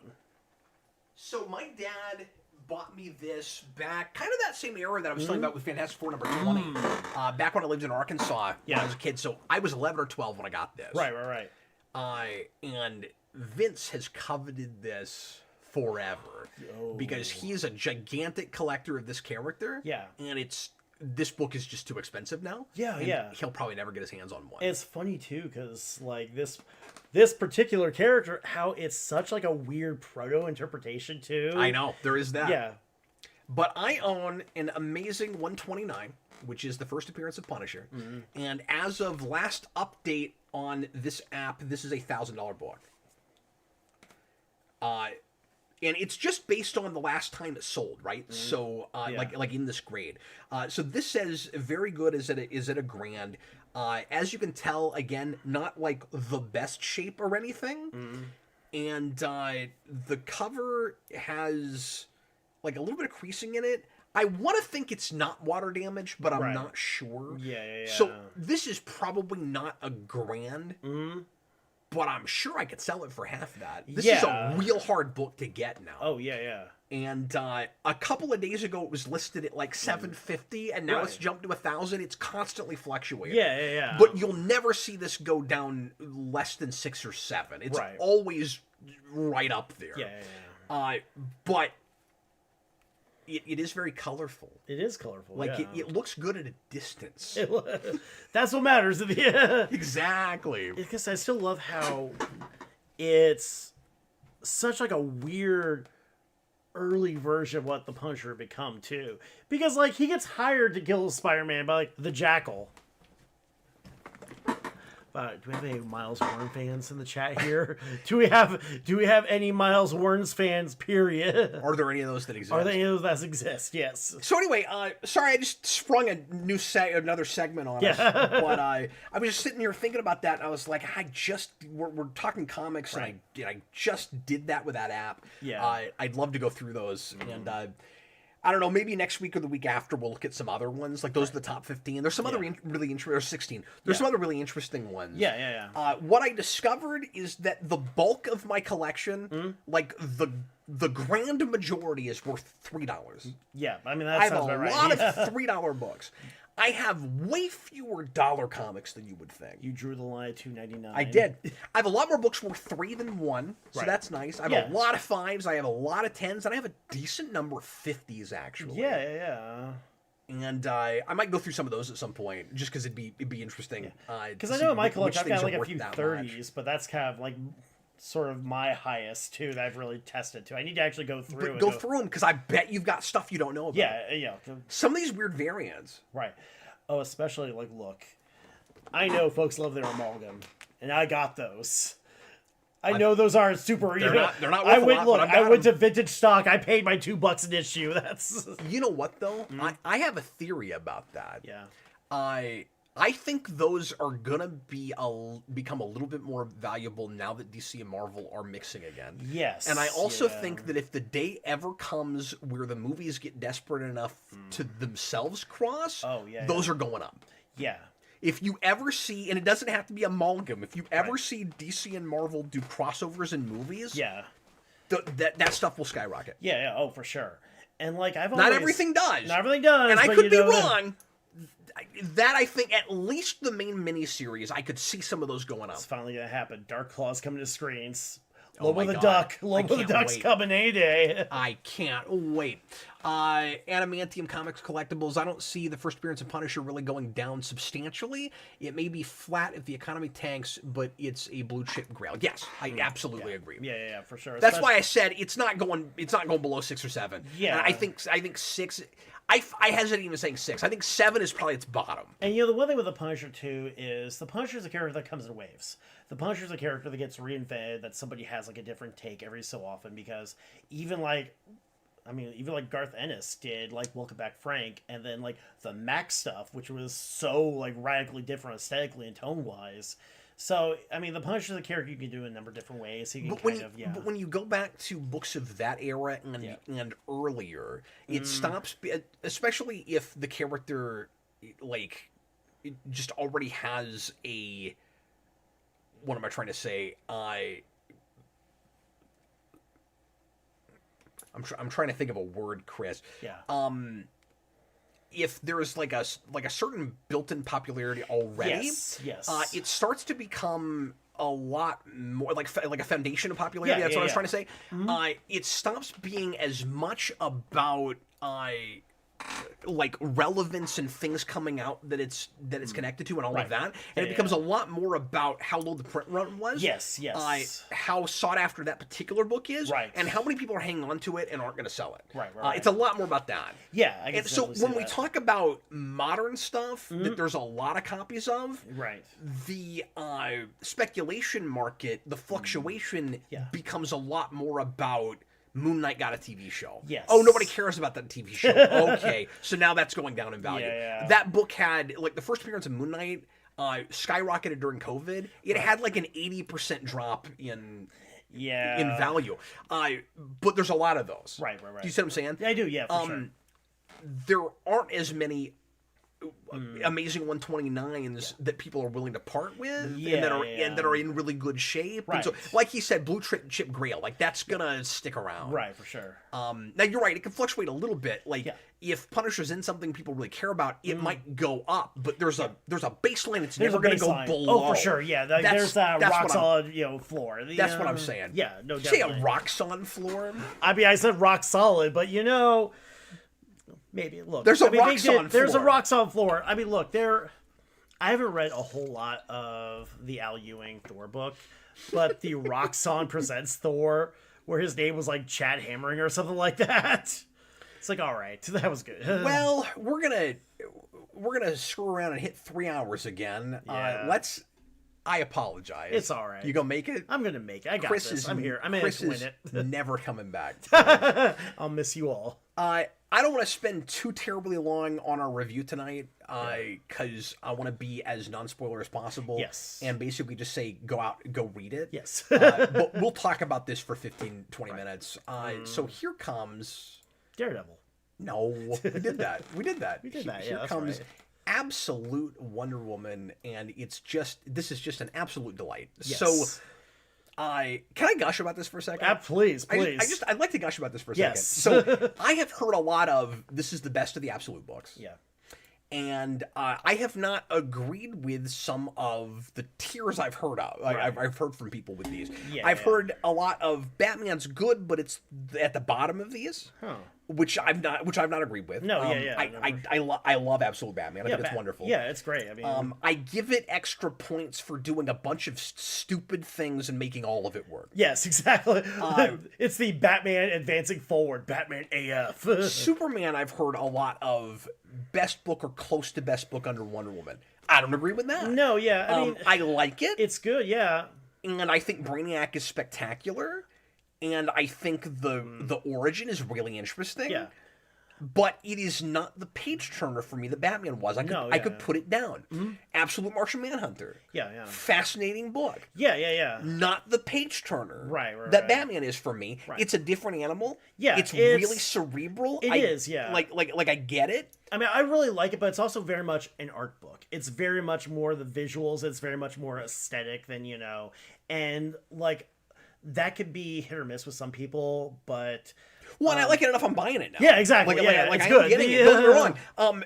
I'm only tearing it like this to say, yeah, I had the same experience with Absolute Wonder Woman that I did with Batman, where I couldn't put it down. Oh yeah. The difference is with Batman, it was this fascination of, I hate everything in this individually, but you put it all together and it's glorious, and I don't even understand why.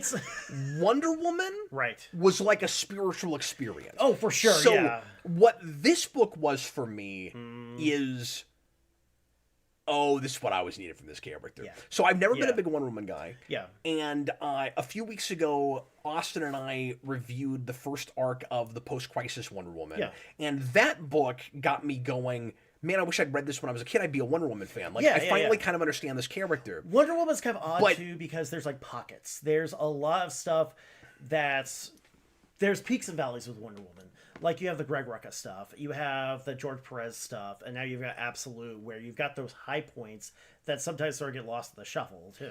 And Wonder Woman gets reinvented much more dramatically than Batman and Superman. Yeah. And that's kind of where I'm going with this, is Perez made me finally appreciate Wonder Woman and understand why she should be in the same sentence as Batman and Superman. Yes. And where I got the iconic status, and I got her value system. Yes. I got her compassion and her obviously not pacifism, but her peaceful nature and all of that. I understood it in a way I didn't understand it before. Right. Absolute made her my thing. Yes. I didn't realize that all you had to do was have Diana come from hell. I know, It's the best thing for me that's ever been done with this character. Yeah. And it is the least of the ones I've read, because I still haven't read Green Lantern or Flash. Right. Wonder Woman is the least absolute of these for me. And see some that. of it is because, and don't get me wrong, there are major reinventions of things. Yes. It is fair that it is an absolute book. But the reason it feels less that way for me, some of it's just the nature of this character, is, again, there are so many drastically different variations on this character. Oh, yeah. Sometimes she's made of clay, sometimes she's not. Sometimes she's Zeus or the daughter of Zeus, Sometimes she's not. Sometimes all of that Greek mythology stuff is there. Sometimes it's not there at all. This or as much, and again, admittedly, I don't know all the runs. I don't know this character super well, but from the stuff I've seen, every time I read a Wonder Woman origin, it's dramatically different than the last one. Yeah. And her characterization is dramatically varies in ways that Batman and Superman don't. Yeah. You know what Wonder Woman does not have in common with Batman and Superman? What's that? Traditionally, Batman and Superman, neither of them ever kill people. Yes. Wonder Woman, we can't decide. Maxwell Lord. This is a character that it seems there are no rules for reinvention. In mainstream. I'm not talking about going off and doing Elseworlds or Absolute. I'm saying if you in mainstream DC want to say Wonder Woman is a murderer or a pacifist, anything both are goes. valid. Yeah, they're both valid. It's fine. Exactly. Yeah. The reason this is genius is because she starts in the darkest place and winds up in the absolute most lightest place. The what's the one I'm looking for? It's getting late. Yeah. But she literally starts in hell. She ends up in the most optimistic place. Yeah, right. And she stays that way all the way through. And it's that hero.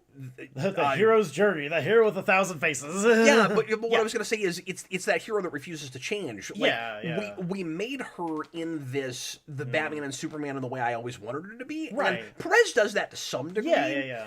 But there's a flavor here that's way my thing. So there's just there's this taste thing for me with this where, and I know I say this all the time, but once again, I got a thing that's kind of what I always wanted from Spawn that McFarlane didn't know how to do. Right. I want her to cross with Marvel's Angela so bad. That would be amazing. That look. It's that kind of thing. So I love Greek mythology. Yeah. My favorite stuff in Greek myth is underworld stuff. Yeah. And like, I love the look of this. Right. I love the choices of background.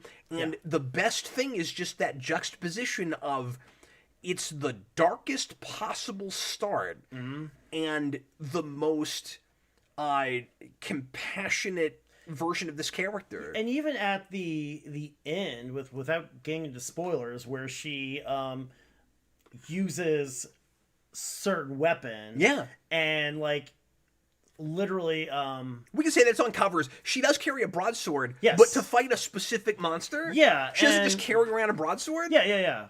And you know, it's funny too because one of the things I thought of when I was reading this is, it's funny too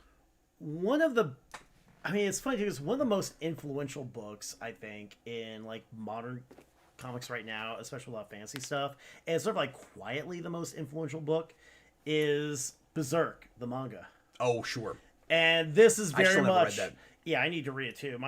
It's funny too because my girlfriend, her son, has actually read like the whole thing too. So, I'm slacking here, but Wonder Woman does carry a sword that's more like a slab of iron than a sword.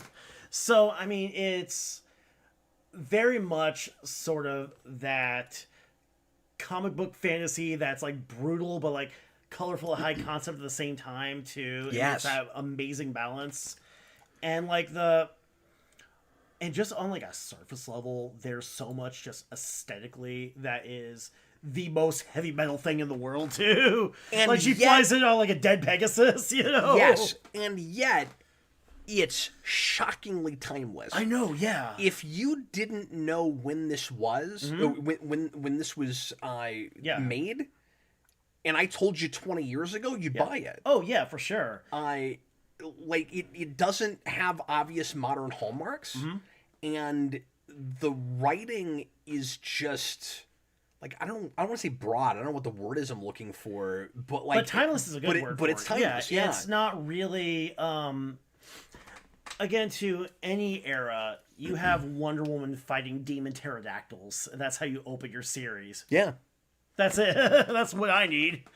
But yeah, it doesn't feel overly contemporary. It doesn't, no. And I think the fact too that you were saying that it starts with like the darkest, her darkest point, and it starts with her, and like there's a part with her arm. Yep. I'm just gonna leave it at that too. There's a really cool reason for the tattoos. Yeah. Let's throw that out. And with the arm thing, like I was shocked by it. Yeah, I know. It's like, oh, they're going there. Wow. And it's just amazing too because it's again like striking that balance between like your cartoony superhero stuff and then like the really like the brutal fantasy elements too. It's just like there's a tightrope it's walking this whole issue that pulls off so well too. It feels like you look at the covers and you're expecting it to be as like edgelordy as Batman is. Yes. And I'm not even throwing shade at Snyder when I say that. Yeah. He earns that. Yeah, with that book, absolutely. But this book, dare I say, I would give to a 10-year-old. Yeah.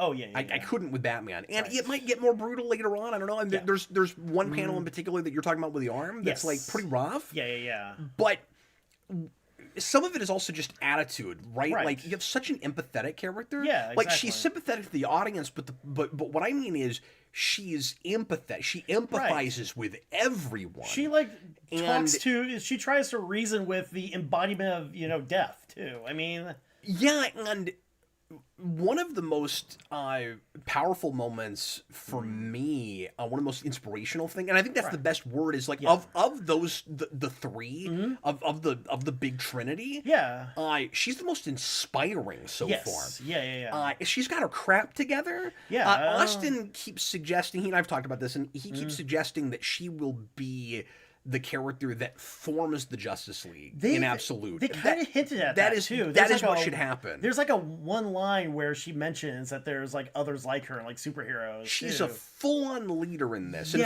from the very beginning. Oh yeah, when she's like got generals around her, when she's building allies. I mean, a lot of the book is her building like a support network too. There's all this talk about how much like gravitas and presence she has when she walks into a room. Yes, and it earns it. I buy it. Yeah. Like, I buy everything about that. Right. She is that iconic, larger-than-life DC character that we don't live up to enough because we just want to be Marvel. Right. And Batman and Superman, in their more contemporary ways, are kind of doing that. This is weirdly traditional. Yes. Yeah. And I loved it for that. I'm gonna go as far as to say you couldn't have done this with Batman and Superman. Right. Wonder Woman, this could have been the New 52 take. Yes. It could have been. It could have been. And again, some of it is because she gets so dramatically reinvented all the time. Right. But this didn't feel so far like we're going back to the drawing board and we're completely recreating this character. Even though she comes from hell, even though the lasso doesn't do exactly what it usually does. Yeah. She feels much more like... She feels like the same character. To me, But, like, I like her more than I ever have. Yeah. And, like, part of it, too, is there's just a lot of... I mean, also those showing Steve Trevor here, a lot of that stuff was just, like, a really... It's as good as I've ever seen that romance handled. Exactly, yeah, and also, and it's what the Perez run was missing, because I kind of wanted that romance there. Yeah. And this... Dare I say, I think it out-Perez's Perez in some places. I can see that too, yeah. Well, even like how they played into Steve Trevor coming to the island, and when that island is hell, that puts a whole spin on things too. Yeah, because this whole question of like, does he belong there? Yeah. Like what exactly is hell? Why do people wind up there? Yeah. And she just believes in people. Right. While also having this kind of like, I want to say righteous anger, but we don't even get a lot of anger with her. Yeah. She just is really principled. It's like, this needs to get done. We're going to do this. Like, nope, this is my mission. Like, wait, what are you talking about? Mission? Yeah, but also just like the way she handles generals and stuff. Yes. Where like, she's really savvy, and she seems to understand bureaucracy at the same time, and at the same time won't put up with it. And so what I started to say earlier with like the most powerful moment in the book for me is the speech she gives to journalists. Do you remember that? Yeah. I think when she's like, she basically dresses, but like in the most polite way. She doesn't talk down to anybody. Right. That's what I'm loving about this character. She doesn't talk down to anybody. What a strength! It's like she sees humanity at its weakest point, having grown up in hell. And she goes, I believe in people, and I know that you can all be better than you are. And so she goes up to journalists and she says, you have to have integrity, and you can't just like try to get your clicks or whatever. Right. Because there's this giant monster that's about to ravage the city. Yeah. And your job is to inform people without making it sensationalist. And by the way, it's a matter of life and death, and you just have to do this properly. Yeah. Because you're doing a public service. If you tell the people what I'm telling you to tell them, they will live. Yeah. And you can be heroes. Yeah. God, that speech. And you're saying too, the gravitas of the character, that you feel that through the whole book. Like, whoa, what, dude? It's even this like keyboard. Even YouTube is like, you need to see this. I've got to do something about this keyboard. Yeah. It's stuck. Oh. It just ran all the way to the end. You've seen the end, folks. But that's like the thing. Anyway, but that's the thing too, that whenever she is in a room, whenever she is talking to any group of characters, like when, especially a lot of the scenes where she's strategizing with the military too, you feel that on the page. You feel like, all right, this is who we should be listening to. It comes across so well, and you sort of feel like that respect almost too when you're seeing how she handles. I mean, it's just great writing, and it's just great, characterization, and yeah, and it's as confident in what it's doing as she is. Yeah, exactly. Yeah, I don't know. It's sort of flawless. I don't even know what I'd change about it. Yeah, I usually try to do like a best thing, worst thing. I don't know what I would do to this. Just 5 issues in. Yeah, Austin says in the comments that he wouldn't want this to be the regular, like origin for her, but right. she likes it for what it is. Yeah, I really go farther than that. I would I would personally be fine with that. Now I don't have the stock of this character that he does. Right. Like I've never thought of myself as a fan of this character. Yeah. But I would be a fan of this version. And again, too, Wonder Woman's characters had so many reinventions, and that a lot of, we've even had like powerless kung fu Wonder Woman in the past too. Which, of the three, it's the one we never know what to do with. Yeah, which Denny O'Neil we know his experience with that too. Like people coming up to us, how dare you? But she always seemed for a long time to be kind of that sore thumb. And I used to have the Iron Man thing with her or just personally where I liked her in things, but I didn't want to read her by herself. Yeah. Where like she's great on a team. She's good on the Justice League, but I don't want to read her by herself. Right. And there have been a couple things that have made me like appreciate her as a singular character more. This puts it on a different level, again, just because of the flavor of it more than anything. Yeah, and Wonder Woman is also one of those characters too. A lot like Superman, where even if it's a character you might not have a grasp on, there are like those individual stories that are the highlights that are like, okay, you may not like book A, B, and C, but book D is something you can actually take a look. Like, I just read the Hikatea, I think is how you pronounce it, the Greg Rucka story too, which most people just know as the Wonder Woman story she beats a Batman. Right. And that does happen too, which is just like a great, little Greek tragedy that he wrote for Wonder Woman that's just solid storytelling. But then, like, I couldn't tell you what happened the issue before that. I couldn't tell you what happened, after that, too, at the same time. That might have been, like, the Gail Simone run, but I'm not sure. But, and, you had, like, Brian Azzarello with the New 52, which was such, like, controversial, Right. But it did have Poseidon as a big, like, frog monster, so, I have to give a point where points are due. But, yeah, and I think this was such, like, a nice... It boiled Wonder Woman down to her core essence. It took a lot of the stuff that worked about the character, but also just made it metal. Just, like, okay, we've got this core, we need to stick to that, but what's the coolest stuff we could do with this? So you have her trying to... But, like, it's weirdly tempered, too. Yeah. It's such like it's weird... the opposite of Batman in that way. Yeah. Where, like, these things have been so much about excess. Yeah. And it's like the trappings of it are that, but she's not. It's such a weird, like, tightrope they're walking, too. It handles it super well, but it's trying to do so much, but, again, like, it's tempering it, it's taking what works and trying to do the coolest stuff, but trying to smooth it out, too. It's just a level of craft that I just can't really believe, too. And both narratively and visually. Visually, like, I love a lot of the character designs. I love Wonder Woman's done.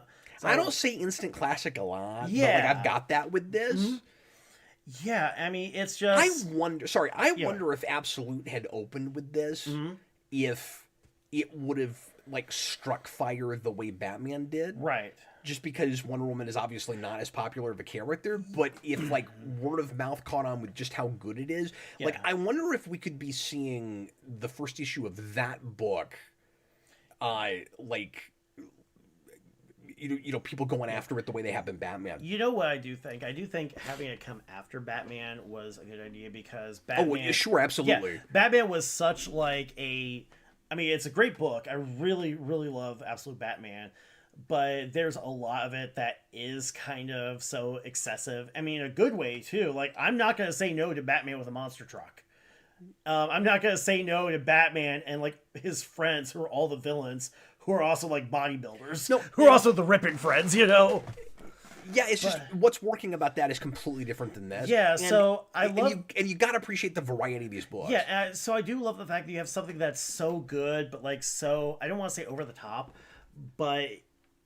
I mean, so, it is. It is, yeah. But then you have something that's, by comparison, restrained. Yeah. And, I mean, I think you have, like, the proof of concept instead of the refinement. That's a really good point. That's at least what I kind of think about when I look at the Absolute line. We did that all last week, too. It'll be so weird. Yeah, it'll be so weird when we start crossing these a lot. Because... they all feel so far like they could kind of be in their own worlds. Right. And like I said, there's so much of a variety in tones and types of storytelling between them. Yeah. And I think that kind of... And Ultimate didn't have that. Like going back to original Ultimate, right. It didn't have that in the same way. No, yeah. And the one thing, too, that I think also kind of works about the Absolute line is they both kind of lean into different... like genre ideals. Like you've got Batman, which again is a crime drama. It's a crime drama with like monster trucks and weird helmet dudes. You've got Superman, which leans into the more sci-fi aspects of the character, sort of the more space opera aspects. And then you have Wonder Woman, which is like full on, Greek mythology filtered through like Slayer. And I think both of them have such like a strong like genre identity too that makes them stand out. And then you have Martian Manhunter, which is cerebral psychological thriller. Yeah, really trippy, really kind of more like surreal than a lot of the. Both of them have all of the issues that have come out so far. All of like the titles really try to have actually really staked out just what their identities are and what they're going to do. And I think that's... from the start. From the start, yeah. So, real quick, I just want to mention another big departure for this character is you've got a major like mother-daughter story with this. Yeah. With Cersei as the kind of adoptive mother, and it'll be interesting to see if that down the road goes in more of a villainous direction. Because it's Cersei. But like she's wonderfully sympathetic, and the way she's kind of like forced into a motherhood role, but their relationship is real strong and interesting. And I do love the design of Hecate too. Yeah, which I mean, when that character showed up too, it was like made me appreciate how good the art actually was too. It's like that's okay, that's a god. Yeah, absolutely. Anything else you want to mention real quick? More specific to the actual book. More specific to the actual book. Not without getting into spoilery territory too. I mean, that is when we got to the climactic battle too. There was a lot that was like, "Yep, all right. This is what I read comics for." This is just so many of the fight scenes too are, again, the art is so good. Epic's a word that gets overused a lot.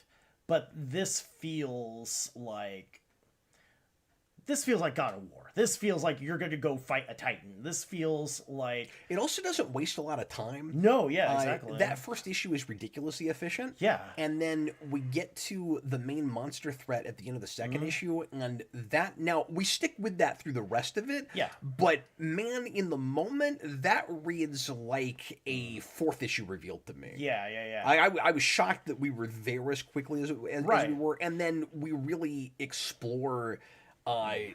like the grandiosity and the like terrifying nature of that monster. Yeah, and you also have that monster is screwed up. Yeah, Like it's wonderful, and the kind of twist on it kills you with fear is really interesting. Yeah, the whole death of fear thing too. It's like so we won't be afraid of it. No, that's a bad thing. Yeah, it takes your fear away, and then you're like sucked toward it. Right. You know, like the world's most comfortable chair or something. Why do anybody want to take over the world when you can just sit in this chair?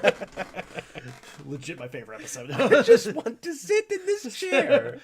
I'm so happy you know what I'm talking about. Absolutely. But the one thing too that really kind of hit me with the bit where they deal with the sound. Where I guess this is kind of a minor spoiler where it's like, hey, we have to make everybody deaf. Yes. That kind of reminded me of it was the last issue of Morrison's Action Comics where he was fighting the monster from the fifth dimension and he realizes that I don't think I ever got that far. Well, this was actually one of my favorite moments of that particular run too. Yeah. They're fighting a monster. He's fighting a monster from the fifth dimension. He realized like I'm not going to be able to get this creature to say its own name backwards. So let's try to like pop it. Let's try to like force it out. So we're going to get everybody in the world to say their own name backwards. And that energy will like, reverse engineer basically. But it's like one of those little things where like the superhero gets like everybody in the world on their side. Like, we're going to do this together. That, that's cheesy in just the perfect way too. And especially since like, Morrison's dad is like one of the characters saying their name backwards.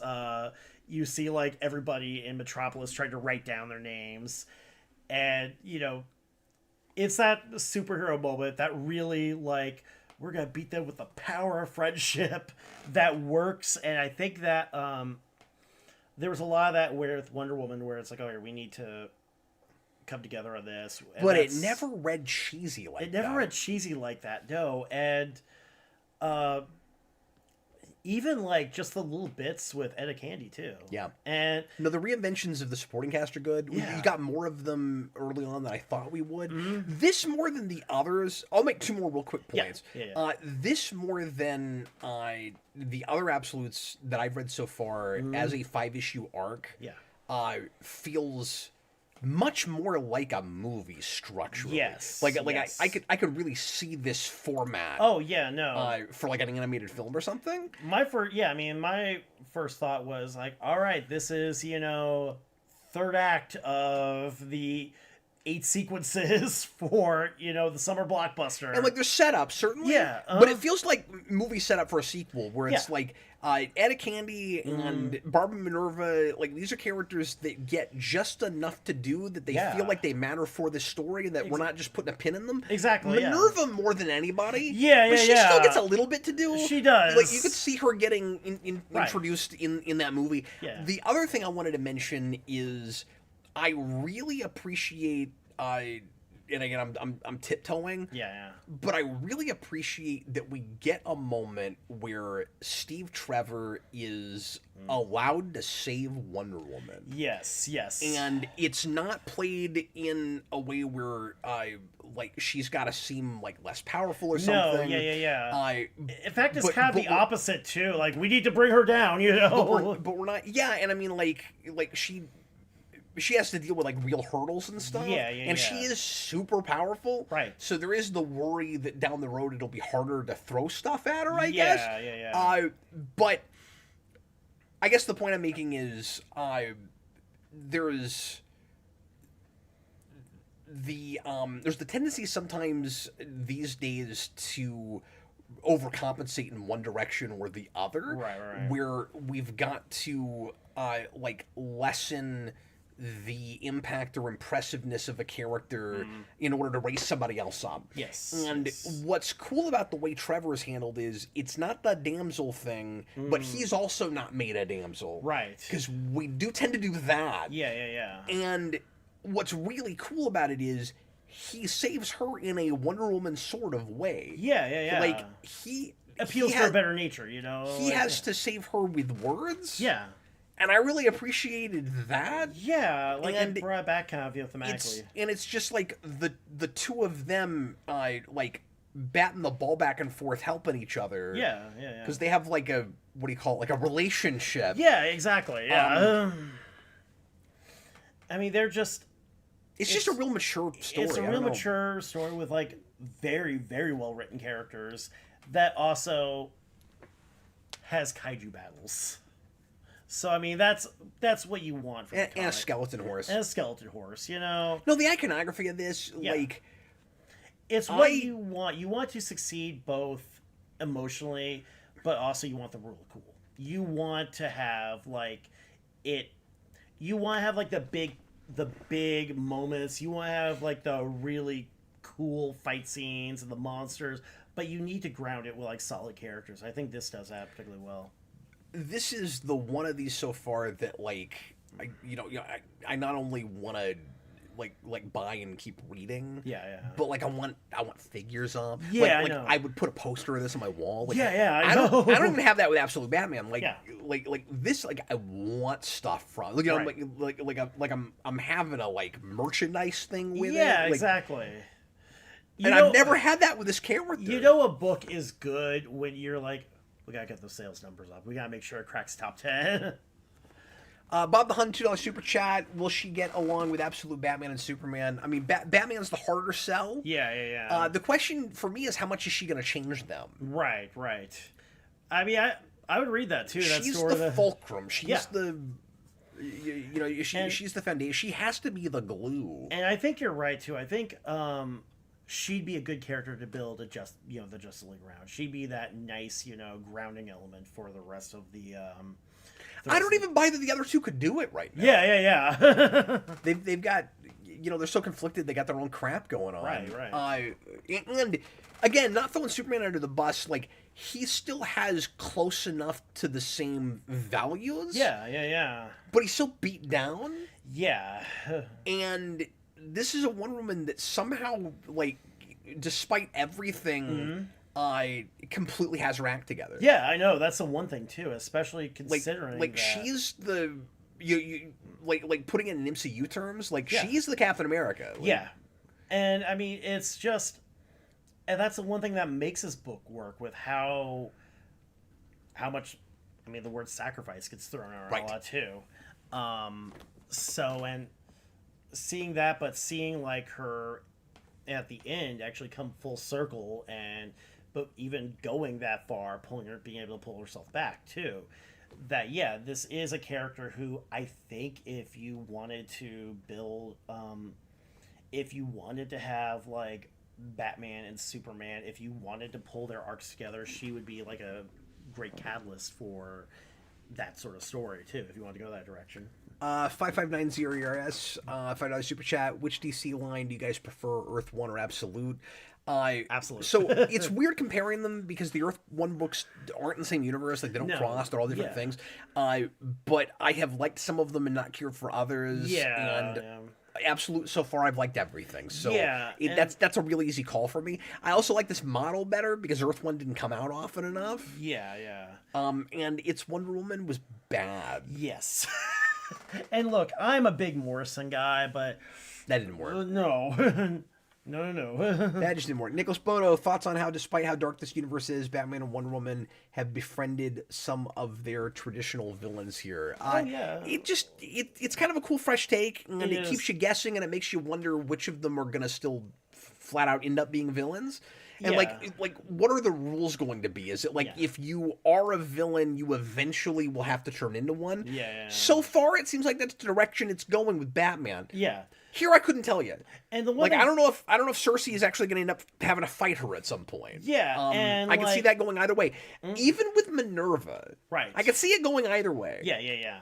And I at least have faith in Kelly Thompson. I think whatever. Plus, UDX says they're on the same Earth One. Yeah, but none of those ever felt like they were in the same universe to me. Not really, yeah. They were pretty isolated. Like, Earth One Batman wasn't going to Metropolis and hanging out with, they might technically be in the same world and they just never crossed, but I never got that sense from it. No, and like those were such like self-contained stories too, that if they were in the same universe, there wasn't anything to actually. Like... And I guess my point is, even if absolute they never crossed, there's kind of a mission statement with this. Yes, they all feel of a line. Yeah. And with Earth 1, the line was their graphic novels before their miniseries and their origins and reinventions. Yeah. And that's kind of it. Like, right.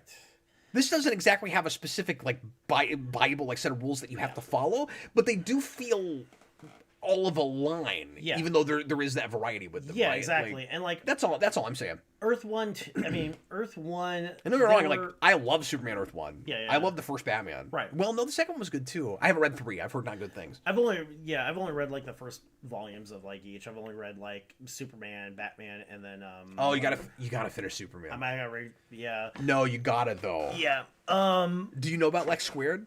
I don't know. Oh, you gotta do it. Okay, so no, you gotta do it. I got homework for today. I'm doing. I just remembered too. I'm still missing my copy of 2, or I would lend it to you. I don't know what happened. I need to rebuy that. I have 3. I don't know what the deal is. So but if you're subscribed to DC, I think you can just read them in digital. Yeah, I've got the DC Ultra too. I think you can do that. Yeah, I was gonna say too. I have a friend who her dad is like an old pro wrestler in town. So I like. First time I met her dad, I was like, hey, just so you know, I pulled up like a picture of Earth 1 Alfred. And it's like, hey, Alfred's your dad. And it's like, guess they looked exactly the same. So, yeah. I didn't mean for this to be an over 3-hour show this time, but... We just like to talk. We just like to ramble. It's been one of those nights. Last thoughts about that book. It's good. Read it. It's really good. Yes, it will punch you in the face. If you open the book, a fist will come out in the best way. And like I feel like I'm being obvious because everybody is loving that, and just the absolute books in general have been on fire. But like, but it's really good. Like sometimes you find something that has the hype because it genuinely deserves it. I thought I would read that and go, yeah, I get it. Yeah. But I mean, like I said, it was like a spiritual experience. It's hard to, and that's the thing too. When you have that book, if I read that before anything else I've gotten into current, that would have gotten me back into current. Right. Absolute Batman did. This would have faster. Yes, I mean it's funny too because every so often you do. It's hard to live up to the hype when you've got that level. It's Supergirl Woman of Tomorrow good. Yeah. I mean, it's just. I mean, I just can't think of enough good things to say about it just because it's so fresh, but like refreshing at the same time. Mm-hmm. It's kind of like it's got a foot both in tradition and like the future. I keep saying this, but it's what New 52 should have been. Yes. In a lot of ways. Absolutely agree.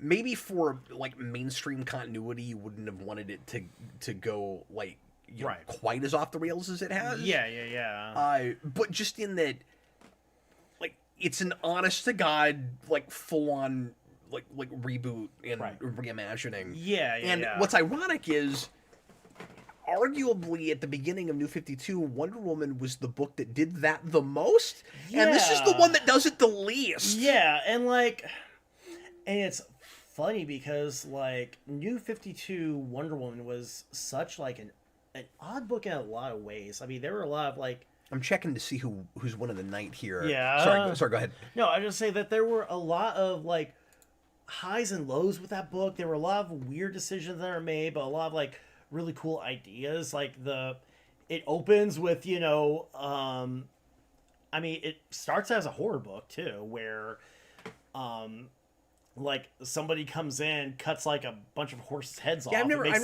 it. I know some people that love it and some people that hate it. Yeah. And it seemed like a real mixed bag, and I wasn't a Wonder Woman fan in the first place. Yeah, so. and like if you were like a big Wonder Woman fan, like a lot of the stuff with the Amazons really turned people off too. Right. But some of that did seem like edge for the sake of edge. Yeah. I mean, and Brian Azzarello is a great writer. Brian Azzarello's done a lot of good stuff, but he also could kind of tend towards that direction. Oh yeah, absolutely. I'm not sure if you've read his Joker book, but that was I've got it. Yeah. So we've reviewed it. Yeah. It's been forever, but yeah.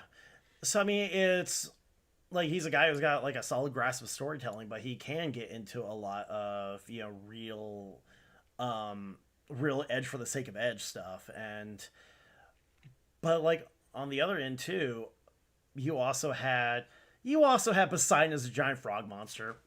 I'm a simple creature. You give me like frog squid monster kaijus, I'm on board. Bob the Hunt, how long do you think the Absolute Universe goes on for? How long do they ride this gravy train? Initially, reading Batman with just how quickly that timeline seemed to be moving, it didn't feel like a thing that wanted to go for more than a couple of years to me. Right. Kind of like what Ultimate is doing. Mm-hmm. And now, especially because of the popularity of it, but then looking at this, I'm rethinking that a bit. Like, I think it can go as long as they want it to. At least at the moment. And there's a bunch of characters they haven't even tried yet. Yeah.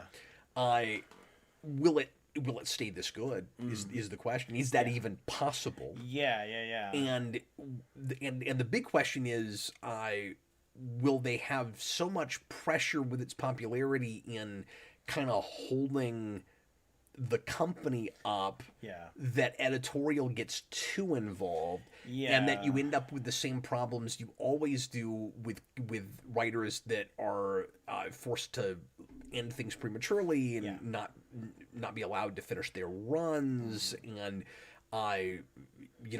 and like the industry like writers wanting to take big risks, big swings, and editorial like holding them back too far. Because right now it feels like, even as popular as it is, everybody's been allowed to do their own thing because it's brand new and it's not affecting anything else, and you can go anywhere you want with it. And at the point where it matters more to editorial than the main continuity, there's that worry of too many fingers in it. And eventually, when I just don't think anything this big can stay good forever. I hate being cynical like that. I hope it can. Or I hope they end it when it feels like it's time to end it and have that kind of integrity with it. But I'm fine with 10, 15 years if they write it out properly. Good stories are good stories, and if this keeps giving us good stories, I mean, it can go on as long as it can sustain itself. And we're just talking about editorial getting involved. I mean, we're just talking about Hickman's Krakoa stuff, and how that was something that kind of exploded. Editors got involved, and depending on, I mean, who you believe, and the internet, it sort of ended a little prematurely and didn't go as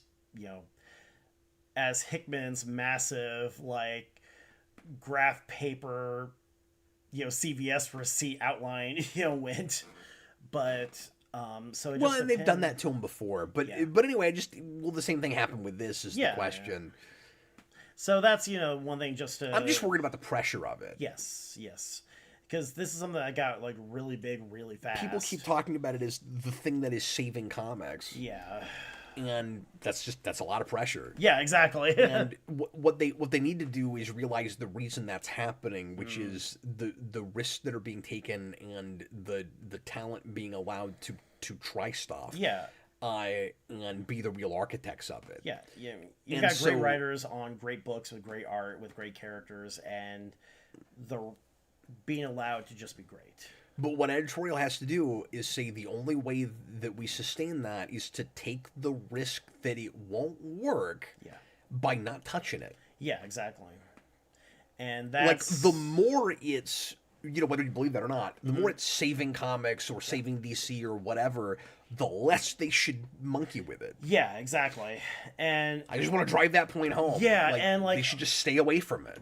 And a lot of times too, I mean, you gotta wonder how sometimes folks in the top positions get in the top positions because... Or I say stay away from it. I mean, sometimes the people at the top have good ideas. Exactly. And you're glad that they stepped in and said something. Right. But I'm just saying that, whatever oversight or lack thereof they've had so far, they need to stick with it. They need to keep doing what they're doing because it's working. Is what I'm saying. They can't They can't. They might be part of a writer's room. I don't know. Yeah, exactly. So, they can't try to force it. That's the one big thing, especially when a lot of money starts getting involved, and a lot of numbers start going up too. It's really hard not to. Yeah, and the studios or the publishers might get nervous, and DC might get nervous. Warner Brothers might get nervous. We got to make sure it stays on track. So you worry about them having the, panicking at their own success, which sometimes that happens too. I know this was probably a mistake, but I'm going to read it anyway because it's funny. Yeah. Braden Atkinson says publishers should not be in the same room as publishers. I agree with yes, that. I agree with that. Publishers need to stay away from publishers. It's very important. I can't agree more. Okay, Bob the Hun has won the Super Chat night. Hey! Good job, Bob the Hun. I don't think he's won one of these yet. So thanks for the Super Chats. You and everybody else that supported the show tonight. Appreciate you guys. And Bob the Hun, you get to choose the series that we sample next time, and I'm very curious to see what it is. It doesn't have to be absolute, doesn't have to be big two. It can be anything indie. We've got access to digital things. It's not too difficult to find stuff. Yeah. So if whatever you want to pick from the last 3 years, and I don't know if he's still watching, but if you want, because I haven't seen him post anything in a little bit. But Bob the Hun, if you want to give us an idea right now, throw something in there. And if not, leave a comment on this video after it has streamed. Braden Atkinson, I meant creatives. I figured you meant something like that. Bob the Hun, oh goody, I don't really know anything other than absolute. You know, we have an app for that. So yeah. Well, if one of the other two books you want us to do, go ahead and throw that out. Otherwise, if you want to do a little bit of research and just throw something at us that looks interesting, like any of these, non-superhero, like indie things that Image has been publishing lately. A lot of things look like sci-fi horror stuff. A lot of things look really interesting. I haven't touched it all. I keep meaning to do Radiant Black. That was the thing I was going to pick on a week that I didn't think we were going to get any super chats. Radiant Black's one of those books that I want to get into just because it looks cool, and I picked up a couple issues here and there. But you still haven't read it. I still haven't read it, He's stacking. He's got his stacks. I got a stack. I got the He's got his fat stacks that he never reads. Make it rain. He doesn't have fat stacks to buy comics. He just has fat stacks of comics. Yeah, exactly. Bob the Hun, either Absolute Flash or Absolute Green Lantern. Look, we're stuck in Absolute Land. I'm cool with that. Forever. I'm good with it. Okay, I'm gonna say, boy, I'm having a hard time deciding between them because I'm hearing really, really great things about Flash, and I'm hearing almost nothing about Green Lantern. But Jason really likes Green Lantern and is fascinated to look at that just based on covers and interiors and stuff. He really wants to read that. So I'm almost inclined to start with Green Lantern. Okay, yeah. But I don't know. What do you think? I would be fine with Green Lantern just because, if it's... I haven't actually heard a whole bunch. I haven't heard much about it. I'm kind of curious. Yeah, so I mean, it might be something that we're going to fresh with because with both. Oh, okay. You know what? Yeah. Austin's right though. I forgot about this. So Green Lantern is one of the more recent ones. Oh yeah. And Austin says Flash is further in and has a full arc, and Green Lantern doesn't yet. Yeah. So we should wait on that. We should do we'll Flash read first. one issue of Green Lantern. It's that was good. That's pretty good. Hope there's more. But I had to read Martian Manhunter before there was a full arc. Yeah. So I think we should go ahead and do Flash first. Okay. Yeah. That's a good point. Austin says it's one issue off from a full arc like Martian Manhunter was. Well, yeah, let's do Flash first. I mean, since he gave us the choice. Sounds good, yeah. I'm sure somebody will make us do Green Lantern down the road. So probably, yeah. All right. Well, Chris, if you got time, come back next week. I totally understand if it doesn't work out, and then I'll talk about Flash by myself, and I'll be sad and cry. I'll be somewhere being like, I hope Captain Logan's doing that Flash book. Hope he's making it through. But come back if you have time next week. Everybody, thanks a lot for being here. Yes, appreciate you guys. I hope you had fun. Did we remember to do everything? I think we did. I think we did. Yeah. I think we got it all in there. God, it's late. I'm sorry, Chris. It's all right. I hope you can make it home. Oh, I will. Yeah. You gonna be all right? I'm gonna caffeine up a quick trip, so I'm good. Oh, that sounds good. Yeah. Well, All right, well, appreciate you guys. Thanks for watching, and we're gonna go ahead and get going. I was Captain Logan, and this was Chris. Yep. Appreciate you guys. See you next time. Go buy some comics, and don't forget to support your local comic shop. Bye, everybody. Bye.